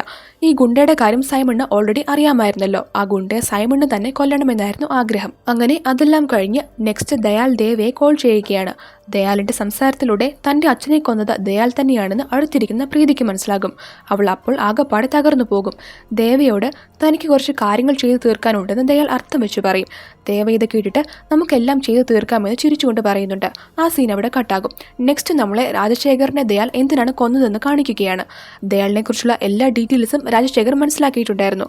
അതിന്റെ എല്ലാ തെളിവുകളും അയാൾ ശേഖരിച്ചിട്ടുണ്ട്. അത് ദയാൽ കൈയോടെ പിടികൂടും. യഥാർത്ഥത്തിൽ ദയാൽ ഒരു മലയാളിയായിരുന്നു. മരിക്കുന്നതിന് മുന്നേ രാജശേഖർ പറഞ്ഞിരുന്നു, തൻ്റെ മരണം ഒരു നാച്ചുറൽ ഡെത്ത് പോലെ ആക്കിക്കോ, അല്ലെങ്കിൽ 30 വർഷമായിട്ട് ഞാൻ ഓഫ്ലൈനിൽ വെച്ചിരിക്കുന്ന ആൾ നിന്നെയും നിന്റെ ടോപ്പിലുള്ളവരെയും ഒക്കെ അന്വേഷിച്ചു വരുമെന്ന്. ദയാൽ അതെല്ലാം പുച്ഛിച്ച് തള്ളുകയുള്ളൂ. ഓഫ്ലൈനിലുള്ള ആൾ വരട്ടെ, താൻ വെയിറ്റ് ചെയ്യാം, അയാളെ കാണുമ്പോൾ ഞാൻ എന്ത് പറയണമെന്ന് ദയാൽ ചോദിക്കുമ്പോഴാണ് രാജശേഖർ അവൻ്റെ ചെവിയിൽ പവർ ഹൗസ് എന്ന് പറഞ്ഞത്. എന്നിട്ട് ദയാൽ അയാളുടെ നെഞ്ചിലിട്ടിടിച്ച് അയാളെ കൊന്നുകളഞ്ഞു. അച്ഛനെ കൊന്നതിനെക്കുറിച്ച് മകൾ പ്രീതിയോട് ദയാൽ ഇങ്ങനെ ചിരിച്ചു കളിച്ച് പറഞ്ഞുകൊണ്ടിരിക്കുകയാണ്. പ്രീതി ഇതെല്ലാം കേട്ടിട്ട് സ്റ്റക്കായി പോകും. അത് കഴിഞ്ഞ് നെല്ലൂർ എന്ന് പറഞ്ഞ സ്ഥലം റൂമാണ് കാണിക്കുന്നത്. അവിടെ ഒരു പൊട്ടിപ്പൊളിഞ്ഞ വീട്ടിൽ ദയാൽ പ്രീതിയെ കെട്ടിവെച്ചിരിക്കുകയാണ്. പ്രീതിയെയും ദേവയെയും കൊല്ലുമെന്ന് ഭീഷണിപ്പെടുത്തി ദയാൽ തന്റെ ഓർഡേഴ്സ് എല്ലാം ദേവയോട് അനുസരിക്കാൻ പറയുകയാണ്. സൈമൺ ആണെങ്കിൽ ഇപ്പോൾ സ്ഥലത്തുമില്ല. ദേവ ദയാലിന്റെ ആൾ കൊടുത്ത പണവും ഫയലും പാസ്പോർട്ട്സും എല്ലാം അടങ്ങിയ ബാഗും കൊണ്ട് അയാളുടെ ഓർഡർ അനുസരിച്ച് പബ്ലിക് ബാത്റൂമിന്റെ അടുത്തെത്തുകയാണ്. അതിനകത്ത് ഒരു ടോയ്ലറ്റിന് പിന്നിലായി ഒരു സീക്രട്ട് റൂമുണ്ട്. അവിടെയാണ് ദയാളുടെ സമ്പാദ്യമെല്ലാം. അവിടെ നിറയെ പണവും സ്വർണവും മറ്റു വിലപിടിപ്പുള്ള വസ്തുക്കളും ഫയൽസും ഒക്കെയാണ്. ദയാൽ പറഞ്ഞതുപോലെ ദേവ കയ്യിലുള്ള ബാഗ് അവിടെ വെക്കും, എന്നിട്ട് പോവുകയാണ്. സീൻ കട്ടായിട്ട് നെക്സ്റ്റ് സീനിൽ അർജുനും കല്യാണിയും കൂടി സംസാരിക്കുന്നത് കാണിക്കുകയാണ്. അവർ തങ്ങളുടെ റിലേഷൻഷിപ്പിന്റെ കാര്യം ദേവയെ കൊണ്ട് സൈമണോട് പറയിപ്പിക്കാം എന്ന് തീരുമാനിക്കും. കാരണം അച്ഛൻ എന്തായാലും ഇവർ രണ്ടുപേരുടെയും കാര്യം സമ്മതിക്കാൻ സാധ്യതയില്ല. സൈമണ് ദേവയെ ഇപ്പോൾ നല്ല വിശ്വാസമായതുകൊണ്ടാണ് അവർ ദേവയോട് ഹെൽപ്പ് ചോദിക്കാമെന്ന് തീരുമാനിക്കുന്നത്. സീൻ കട്ടായി ദേവയെ കാണിക്കുകയാണ്. ദേവ ദയാലിന്റെ ഓർഡർ പ്രകാരം പോർട്ടിൽ കമ്പനിയുടെ അകത്തുള്ള ഫയൽ എടുക്കാൻ പോവുകയാണ്. അങ്ങനെ ദേവ കൃത്യമായിട്ട് ആ വോൾട്ടിലേക്ക് എത്തും. പക്ഷെ അവിടെ അയ്യപ്പനും ആളുകളും ശരവണനെ പിടിച്ചു വെച്ചിരിക്കുകയാണ്. ശരവണൻ ഓപ്പോസിറ്റ് ടീമിന്റെ ഇൻഫോർമർ ആയിരുന്നുവെന്ന് അയ്യപ്പൻ കണ്ടുപിടിച്ചു. ദേവ എടുക്കാൻ പോയ ഫയൽ എടുക്കാനായിരുന്നു അയാളും വന്നത്. അയ്യപ്പൻ പറയും, ഞാൻ നിങ്ങളുടെ അടുത്തേക്ക് വരാനിരിക്കുകയായിരുന്നു. ശരവണൻ ഓപ്പോസിറ്റ് ടീമിന് വേണ്ടി ജോലി ചെയ്യുകയാണ്. സൈമൺ ഇവിടെ ഇല്ലാത്തത് കൊണ്ട് കുറച്ചുനാൾ ഇവരെ നിങ്ങളുടെ ലാബിൽ വെക്കാമോ? ഇവൻ ഇൻഫോർമർ ആണെന്ന് കാട്ടിക്കൊടുത്താൽ നമുക്ക് നല്ല പണം കിട്ടും, ഒരു ഷെയർ തനിക്കും തരാമെന്ന്. ദേവ അപ്പോൾ അവർക്ക് സംശയമൊന്നും തോന്നാതിരിക്കാൻ ആ ഡീലിന് സമ്മതിക്കും. അങ്ങനെ അവിടെ നിന്ന് പോകാൻ തുടങ്ങുമ്പോഴാണ് അയ്യപ്പന് ദേവ എങ്ങനെയാണ് അവിടെ കറക്റ്റ് സമയത്ത് എത്തിയതെന്നുള്ള സംശയം വരുന്നത്. വോൾട്ടിന്റെ പാസ്വേഡും എങ്ങനെ കണ്ടുപിടിച്ചുവെന്ന് അയ്യപ്പൻ ദേവിയോട് ചോദിക്കും. ദേവയ്ക്ക് അപ്പോൾ തന്റെ കളി വെളിച്ചത്തായെന്ന് മനസ്സിലാകും. അവിടെ അയ്യപ്പന്റെ ടീമും ദേവയുമായി ഫൈറ്റ് നടക്കുകയാണ്. ദേവ ആ ആളുകളെയെല്ലാം അടിച്ചു കൊന്നുകളയും. എന്നിട്ട് ശരവണന്റെ അടുത്ത് ചെന്നിട്ട് നിങ്ങൾ ആരാണെന്ന് ചോദിക്കും. അപ്പോൾ അയാൾ പറയും, സർ, ഈ ഡോക്യുമെന്റ്സ് ഒന്നും സാധാരണ ഡോക്യുമെന്റ്സ് അല്ല, ഇതെല്ലാം ക്ലയന്റ് ഡീറ്റെയിൽസ് ആണ്. സൈമൺ ബിസിനസിന്റെ പുറകിൽ ഹാർട്ട് ട്രാഫിക്കിംഗ് ആണ് നടത്തുന്നത്. ഇവിടെ പോർട്ടിൽ ജോലി ചെയ്യുന്നവരെ മെഡിക്കൽ ചെക്കപ്പ് കഴിഞ്ഞാണ് എടുക്കുന്നത്. അത് ആളുകളുടെ ഫുൾ ഇൻഫർമേഷൻ കിട്ടാനാണ്. ക്ലയന്റ് റിക്വയർമെന്റ്സ് മാച്ച് ആകുന്നവരെ അവരെല്ലാം നല്ലപോലെ നോക്കും. എന്നിട്ട് മാച്ച് ആകുന്ന പാവം കൂലി വേലക്കാരെ അവർ സെലക്ട് ചെയ്ത് ഹാർട്ട് എടുക്കും. ഉന്നതനാണ് ഇവരുടെ ക്ലയൻറ്റ്സ്. സിൻഡിക്കേറ്റ് അറിയാതെയാണ് സൈമൺ ഈ ബിസിനസ് നടത്തുന്നത്. ഓപ്പോസിറ്റ് ടീം പറഞ്ഞിട്ട് ഇതിന്റെ ഡീറ്റെയിൽസ് ഒക്കെ കളക്ട് ചെയ്യുന്നതിനിടയിലാണ് താൻ ഇവരുടെ കയ്യിൽപ്പെട്ടതെന്ന് ശരവണൻ പറയും. ഈ കൊല്ലത്തേക്ക് സെലക്ട് ചെയ്ത കൂലികളുടെ ലിസ്റ്റും ഇതിലുണ്ടെന്ന് പറഞ്ഞ ലിസ്റ്റ് കാണിച്ചു കൊടുക്കും. അതിൽ പ്രീതിയുടെ പേരുമുണ്ട്. രാജശേഖർ കാര്യങ്ങളൊന്നും അറിയാതെ പ്രീതിയെ കൊണ്ട് മെഡിക്കൽ ടെസ്റ്റ് ഒക്കെ ചെയ്യിച്ചായിരുന്നു. അത് കാണുമ്പോൾ ദേവ ഷോക്കാകും. 2 ദിവസത്തിനുള്ളിൽ അതിന്റെ മീറ്റിംഗ് നടക്കാൻ പോവുകയാണെന്ന് ശരവണൻ പറയും. ദേവ ശരവണനെ വെറുതെ വിടും. തന്നെ രക്ഷിച്ചതിന്റെ പ്രതിഫലമായിട്ട് ദേവ കൊന്ന ആളുകളുടെ ബോഡിയെല്ലാം തന്റെ ആളുകളെ കൊണ്ട് ഡിസ്പോസ് ചെയ്യിപ്പിച്ചോളാമെന്ന് അയാൾ ഏൽക്കും. അത് കഴിഞ്ഞ് ദേവ ആ ഡോക്യുമെന്റ്സ് എടുത്ത് അതെല്ലാം ദയാലിന്റെ സീക്രട്ട് റൂമിൽ കൊണ്ടുപോയി വെച്ചതിന്റെ ഫോട്ടോസ് എടുത്ത് ദയാലിന് പറഞ്ഞതുപോലെ അയാൾക്ക് അയച്ചു കൊടുക്കും. എന്നിട്ട് ദേവ തന്റെ സുഹൃത്തുക്കളിൽ നിന്ന് ദയാലിന്റെ ഫുൾ ഡീറ്റെയിൽസ് എടുക്കും. അയാൾ തൃശ്ശൂരിലെ കേരള പോലീസ് അക്കാഡമിയിലെ കോൺസ്റ്റബിൾ ട്രെയിനിങ്ങിൽ ഉണ്ടായിരുന്നു. 2016 ബാച്ച്. അയാളെ അൺഫിറ്റ് എന്ന് വരുത്തി ഈ അണ്ടർ കവർ മിഷന് അയച്ചതാണ്. അയാളുടെ ഒറിജിനൽ പേര് പോലും ദയാൽ എന്നല്ല. ഈ കാര്യങ്ങളൊക്കെ പറഞ്ഞ് ഫ്രണ്ട് ദയാലിന്റെ മുഴുവൻ ഡീറ്റെയിൽസ് അടങ്ങിയ ഫയലും ദേവയ്ക്ക് കൊടുക്കും. അത് കഴിഞ്ഞ് കുമാറും ടീമും ദയാലും പ്രീതിയുമുള്ള ലൊക്കേഷൻ കണ്ടുപിടിക്കും. ദേവ അവരോട് ദയാലിനെയും പ്രീതിയും ക്ലോസ് ആയിട്ട് വാച്ച് ചെയ്യാൻ പറയും. ദയാൽ ദേവയോട് ഇന്ന് രാത്രി അർജുനെ തന്റെ വണ്ടിയിൽ കയറ്റി കൊണ്ടുവരണമെന്ന് പറയുന്നുണ്ട്. അതുകൂടാതെ ഈ സമയം ദയാൽ ഒരു പെണ്ണിനെ കോൾ ചെയ്ത് പ്ലാൻ സംസാരിക്കുന്നുണ്ട്. അർജുൻ തന്റെയും കല്യാണിയുടെയും കാര്യം സംസാരിക്കാൻ ദേവയെ മീറ്റ് ചെയ്യാനിരിക്കുകയായിരുന്നു. അതുകൊണ്ട് അവൻ ദേവ വിളിക്കുമ്പോൾ തന്നെ കാറിൽ കയറുന്നുണ്ട്. ഈ സമയം ലണ്ടനിൽ സിൻഡിക്കേറ്റ് മീറ്റിംഗ് തുടങ്ങിയിട്ടുണ്ടായിരുന്നു. അതിലൊരാൾ പറയും, നമ്മുടെ സിൻഡിക്കേറ്റിനെ കുറിച്ച് ചില അക്യൂസേഷൻ വന്നിട്ടുണ്ട്. ഈ ന്യൂസ് ഓൾറെഡി ദാഹയും അറിഞ്ഞു കഴിഞ്ഞു. അതുകൊണ്ട് ദാഹ എത്രയും വേഗം ഇന്ത്യയിലേക്ക് വരുമെന്ന്. സൈമണോടാണ് ദാഹയെ റിസീവ് ചെയ്യാൻ ഏൽപ്പിക്കുന്നത്. ആ സീൻ ഷിഫ്റ്റായി ദേവയെ കാണിക്കുകയാണ്. ദയാൽ ദേവയെ വിളിച്ചിട്ട് പറയും, കാറിൽ വെച്ചിരിക്കുന്ന തൂക്കുകൊണ്ട് അർജുനെ കൊന്നിട്ട് എന്നെ മറവ് ചെയ്യാൻ പറഞ്ഞ സെയിം സ്പോട്ടിൽ അവന്റെ ബോഡി മറവ് ചെയ്യണമെന്ന്. ദേവ പറയും, ആ ഗ്യാങ്ങിൽ അർജുൻ മാത്രമേ നല്ലവനായിട്ടുള്ളൂ, തനിക്ക് അവനെ കൊല്ലാൻ പറ്റില്ല എന്ന്. അപ്പോൾ ദയാൽ പ്രീതിയെ കൊല്ലുമെന്ന് ഭീഷണിപ്പെടുത്തും. മറ്റു വഴികളൊന്നുമില്ലാതെ ദേവ അർജുനെ ആരുമില്ലാത്ത ഒരിടത്തേക്ക് കൊണ്ടുപോവുകയാണ്. അർജുനും മനസ്സിലാകും ദേവ തന്നെ കൊല്ലാൻ പോവുകയാണ് എന്ന്. അങ്ങനെ ഒരു കടൽത്തീരത്തെത്തി ദേവ അവന് നേർ തോക്കു ചൂണ്ടും. പക്ഷേ ദേവ അവനെ കൊല്ലില്ല. അയാൾ തന്റെ ആളുകളെ കൊണ്ട് കല്യാണിയെ അവിടെ കൊണ്ടുവന്നിട്ടുണ്ടായിരുന്നു. എന്നിട്ട് അർജുനോട് കല്യാണിയെയും കൂട്ടി ദൂരെ എങ്ങോട്ടേക്കെങ്കിലും പൊക്കോളാൻ പറയും. അർജുൻ അങ്ങനെ കല്യാണിയുടെ അടുത്തേക്ക് പോവുകയാണ്. അവർക്ക് രണ്ടുപേർക്കും ഒരുപാട് സന്തോഷമാകും. അർജുന്റെയും കല്യാണിയുടെ റിലേഷൻഷിപ്പിനെ കുറിച്ചൊക്കെ ദേവയ്ക്ക് നേരത്തെ തന്നെ അറിയാമായിരുന്നു. ഈ സമയം അർജുൻ ദേവയ്ക്കൊപ്പം എത്തിയതൊക്കെ സൈമന്റെ ഒരാൾ കാണുന്നുണ്ടായിരുന്നു. അയാൾ അത് ഉടനെ തന്നെ സൈമണിനെ വിളിച്ചറിയിക്കും. സൈമൺ മകനെ വിളിച്ചു ചോദിക്കുമ്പോൾ താൻ ഫ്രണ്ടിന്റെ പാർട്ടിയിലാണെന്ന് കള്ളം പറയും. സൈമണ് സംശയമാകും. സൈമൺ തന്റെ ആളെ വിളിച്ചിട്ട് എന്തെങ്കിലും പ്രശ്നമാവുകയാണെങ്കിൽ എന്താണ് ചെയ്യേണ്ടതെന്ന് അറിയാമെന്ന് കൊല്ലാമല്ലോ എന്ന് പറയും. അർജുനെ കൊന്നില്ല എന്നറിയുമ്പോൾ ദയാലിന് ദേഷ്യം വരും. അയാൾ പ്രീതിയെ കൊല്ലാൻ പോവുകയാണെന്ന് ദേവയ്ക്ക് മെസ്സേജ് അയക്കും. എന്തു ചെയ്യുമെന്നോർത്ത് ദേവ ടെൻഷൻ ആവുകയാണ്. അപ്പോൾ ദേവയ്ക്ക് പെട്ടെന്ന് എന്തോ ഒരു കാര്യം ഓർമ്മ വരും. ദേവ തൻ്റെ ആളുകൾക്കൊപ്പം ആരുമില്ലാത്തൊരിടത്തേക്ക് വന്നിരിക്കുകയാണ്. ഈ സമയം ദയാൽ വീഡിയോ കോൾ ചെയ്തിട്ട് താൻ പ്രീതിയെ 15ാമത്തെ നിലയിൽ നിന്നും തള്ളിയിട്ട് കൊല്ലാൻ പോവുകയാണെന്ന് പറഞ്ഞ് കാണിക്കും. എന്തൊക്കെ പറഞ്ഞിട്ടും ദയാൽ പ്രീതിയെ വെറുതെ വിടാൻ തയ്യാറായില്ല. അപ്പോൾ ദേവ ദയാലിനെ ദിലീപ് എന്ന് വിളിക്കുകയാണ്. അതാണ് ദയാലിൻ്റെ ഒറിജിനൽ നെയിം. ദയാൽ ഒന്ന് ഷോക്കാകുന്നുണ്ട്. തൻ്റെ ഡീറ്റെയിൽസ് എല്ലാം ദേവ കണ്ടുപിടിച്ചു എന്ന് അയാൾക്ക് മനസ്സിലാകും. ദയാൽ പ്രീതിയെ താഴേക്ക് തള്ളിയിടാതെ രക്ഷിക്കും. ദേവ എന്നിട്ട് നിന്റെ സീക്രട്ട് റൂം ഒന്ന് പോയി നോക്കാൻ ദയാലിനോട് പറയും. ദയാൽ തൻ്റെ ആളുകളെ വിട്ട് അവിടെ ചെക്ക് ചെയ്യിക്കും. ആ റൂം ഫുൾ എംപ്റ്റി ആയിരുന്നു. ഒരു പേപ്പർ കഷ്ണം പോലും അവിടെ ഉണ്ടായിരുന്നില്ല. എല്ലാം ദേവയാണ് അവിടെ നിന്ന് മാറ്റിയത്. ഈ സമയം ദയാലിൻ്റെ ഗുണ്ടകൾ തടഞ്ഞു വെച്ചിരിക്കുകയായിരുന്ന പ്രീതിയുടെ അനിയത്തിമാരെയും ദേവ തൻ്റെ മാൻഷനിലേക്ക് സേഫായിട്ട് കൂട്ടിക്കൊണ്ട് വന്നിട്ടുണ്ട്. ദേവ എന്നിട്ട് ചോദിക്കും, അർജുനെ കൊല്ലാതെ വിട്ട ഓൺ ദി സ്പോട്ടിൽ നീ എനിക്ക് മെസ്സേജ് ചെയ്തു. അർജുനായിരിക്കില്ല എന്തായാലും ആ ഇൻഫർമേഷൻ പറഞ്ഞത്. അപ്പോൾ ആ പെൺകുട്ടിയായിരിക്കുമല്ലേ ഇൻഫോർമർ, അതായത് നിന്റെ വൈഫ് എന്ന് പറഞ്ഞ് അവിടെ ഇലക്ട്രിക് ചെയറിൽ കെട്ടിവെച്ചിരിക്കുന്ന കല്യാണിയെ ദേവ ദയാലിന് കാണിച്ചു കൊടുക്കും. കല്യാണി ദയാലിന്റെ ഭാര്യയായിരുന്നു.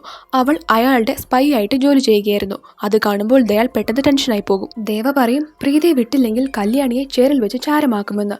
അങ്ങനെ മറ്റു വഴിയൊന്നുമില്ലാതെ ദയാൽ പ്രീതിയെ ഫ്രീ ആക്കും. എന്നിട്ട് പ്രീതി ദേവ പറഞ്ഞത് പ്രകാരം ദയാലിന്റെ കൈ ലോക്ക് ചെയ്ത് അയാളെ ആ ബിൽഡിങ്ങിൽ കെട്ടിയിടും. അവളുടെ കഴുത്തിൽ ദയാൽ ഇട്ടിരുന്ന നായയുടെ തൊടലും ദേവ പറഞ്ഞിട്ട് പ്രീതി അയാളുടെ കഴുത്തിലിടും. അങ്ങനെ ദയാൽ അവിടെ ലോക്കായിപ്പോയി. പ്രീതി അവിടെ നിന്നും പോകുന്നതിന് മുൻപ് ദയാലിന്റെ മുഖത്തിനിട്ട് നല്ല ഒരെണ്ണം കൊടുത്തിട്ട് കൂടിയാണ് പോകുന്നത്. പ്രീതിയെ കൊണ്ടുപോകാൻ കുമാർ താഴെ വെയിറ്റ് ചെയ്യുന്നുണ്ടായിരുന്നു. പ്രീതി സേഫ് ആകും. ദയാലിന് ശരിക്കും ദേഷ്യം വന്ന് അലറി വിളിക്കും. ഈ സമയം മാൻഷനിൽ കുറെ ഗുണ്ടകൾ വന്ന് റൂം എടുക്കുന്നുണ്ട്. ഫ്രണ്ട് ദേവയെ വിളിച്ച് ഇക്കാര്യം അറിയിക്കും. രവിയെ കല്യാണിയെ നോക്കാൻ ഏൽപ്പിച്ചിട്ട് ദേവ പോകാൻ തുടങ്ങുമ്പോൾ രവി പറയും, ദേവ നിന്റെ കൂലി നമ്പർ 5821 അല്ലായിരുന്നോ? ആരെങ്കിലും നിന്റെ ലാൻഡ് ലൈനിൽ വിളിച്ച് ഈ കൂലി നമ്പർ പറഞ്ഞായിരുന്നോ എന്ന് ചോദിക്കും. ദേവ അതിന് ഇല്ല എന്ന് മറുപടി പറയും. അപ്പോൾ രവി പറയും, ആ ലാൻഡ് ലൈനിൽ കോൾ ചെയ്ത് ആരാണോ നിന്റെ കൂലി നമ്പർ പറയുന്നത് അതാണ് നിനക്ക് ജനിച്ച നിന്റെ സ്വന്തം കുഞ്ഞെന്ന്. ദേവ അത് കേട്ട് ഷോക്കാകും. രാജശേഖർ ഇക്കാര്യം പറയാൻ മാൻഷനിലേക്ക് ഒരു ദിവസം വന്നിട്ടുണ്ടായിരുന്നു. പക്ഷെ പുള്ളിക്കാരൻ ദേവയെ കാണാതെ മടങ്ങി വന്നു. തനിക്ക് എന്തെങ്കിലും പറ്റിയാൽ ഈ കാര്യം ദേവയെ അറിയിക്കണമെന്ന് രാജശേഖർ പറഞ്ഞിട്ടുണ്ടായിരുന്നുവെന്ന് രവി പറയും. ദേവ അപ്പോൾ ഉടനെ തന്നെ മാൻഷനിൽ കോൾ ചെയ്ത് ആരെങ്കിലും ലാൻഡ് ലൈനിൽ കോൾ ചെയ്ത് കൂലി നമ്പർ പറഞ്ഞായിരുന്നു എന്ന് ചോദിക്കും. അവർ ഇല്ല എന്ന് പറയും. ദേവ അപ്പോൾ പറയും, ലാൻഡ് ലൈനിൽ കോൾ വരുന്നുണ്ടോ എന്ന് നോക്കണം, ഉണ്ടെങ്കിൽ ഉടനെ തന്നെ എന്നെ അറിയിക്കണമെന്ന്. ദേവ എന്നിട്ട് മാൻഷനിലേക്ക് പോവാൻ തുടങ്ങുകയാണ്. അർജുനും കല്യാണിയെ പിടിച്ചു വെച്ച് ആ സ്ഥലത്തുണ്ടായിരുന്നു. കല്യാണിയുടെ കാര്യമൊക്കെ അറിഞ്ഞിട്ട് അവൻ നല്ല ദേഷ്യത്തിലും വിഷമത്തിലുമാണ്. ദേവ അർജുനോട് പറയും, ഒട്ടും വിഷമിക്കരുത്, നീ രക്ഷപ്പെട്ടു എന്ന് കരുതിയാൽ മതിയെന്ന്. ദേവ എന്നിട്ട് അവിടെ നിന്ന് പോകും. അർജുൻ അത് കഴിഞ്ഞ് കല്യാണിയോട് സംസാരിക്കാൻ പോവുകയാണ്. രവി അത് വിലക്കുന്നുണ്ട്. പക്ഷെ അവൻ പോകും. കല്യാണിയാണെങ്കിൽ ഭയങ്കര കരച്ചിലാണ്. ഇത് കണ്ടിട്ട് അർജുൻ അവളോട് ദേഷ്യത്തിൽ ചോദിക്കും, ഞാൻ എന്ത് തെറ്റ് ചെയ്തിട്ടാണ് നീ എന്നോട് ഇങ്ങനെയൊക്കെ ചെയ്തതെന്ന്. അപ്പോൾ കല്യാണി കരഞ്ഞുകൊണ്ട് പറയും, ഞാൻ നിന്നെ പോലെ ദയാലിൻ്റെ അടുത്ത് പെട്ടുകിടക്കുന്നതാണ്. എൻ്റെ അച്ഛനെയും അമ്മേനെയും കൊല്ലുമെന്ന് ഭീഷണിപ്പെടുത്തിയാണ് എന്നെ കൊണ്ട് എല്ലാം ചെയ്യിപ്പിച്ചേ, അതല്ലാതെ ഞങ്ങൾ തമ്മിൽ മറ്റൊന്നുമില്ല എന്നവൾ പറയും. ഇതൊക്കെ കേട്ടിട്ടും അർജുന ദേഷ്യത്തിൽ കുറവൊന്നുമില്ല. കല്യാണി അപ്പോൾ തന്നെ കൊന്നോളൂ, ഇനി ജീവിക്കാൻ തനിക്ക് അർഹതയില്ല എന്നെല്ലാം പറയും. അങ്ങനെ കുറേ ആകുമ്പോൾ അർജുൻ ദയ തോന്നി കല്യാണിയുടെ ലോക്കഴിക്കും. രവി അവനെ തടയാൻ നോക്കുന്നുണ്ടെങ്കിലും അവനത് കാര്യമാക്കില്ല. കല്യാണിയെ തുറന്നുവിട്ടെങ്കിലും അർജുൻ അവളെ വിശ്വസിക്കാൻ കൂട്ടാക്കില്ല. കല്യാണി പലതും പറഞ്ഞ് അവനെ കൺവിൻസ് ആക്കാൻ നോക്കുന്നുണ്ട്. അവസാനം അവൾ കെട്ടിപ്പിടിച്ച് അർജുനോട് മാപ്പ് ചോദിക്കുമ്പോൾ അർജുൻ എല്ലാം മറന്ന് അവളെയും തിരിച്ചു കെട്ടിപ്പിടിക്കും. പക്ഷെ അപ്പോൾ സ്വിച്ച് ഇട്ട പോലെ കല്യാണിയുടെ സ്വഭാവം മാറും. എന്നിട്ട് അവൾ ചോദിക്കും, ഞാൻ എന്ത് പറഞ്ഞാലും നീ വിശ്വസിക്കുമല്ലേ എന്ന്. കല്യാണി ദയാലിന്റെ വൈഫ് തന്നെയാണ്. അവളും ദയാലിന്റെ ഒപ്പം ട്രെയിനിങ്ങിന് ഉണ്ടായിരുന്ന പോലീസ് കോൺസ്റ്റബിൾ ആയിരുന്നു.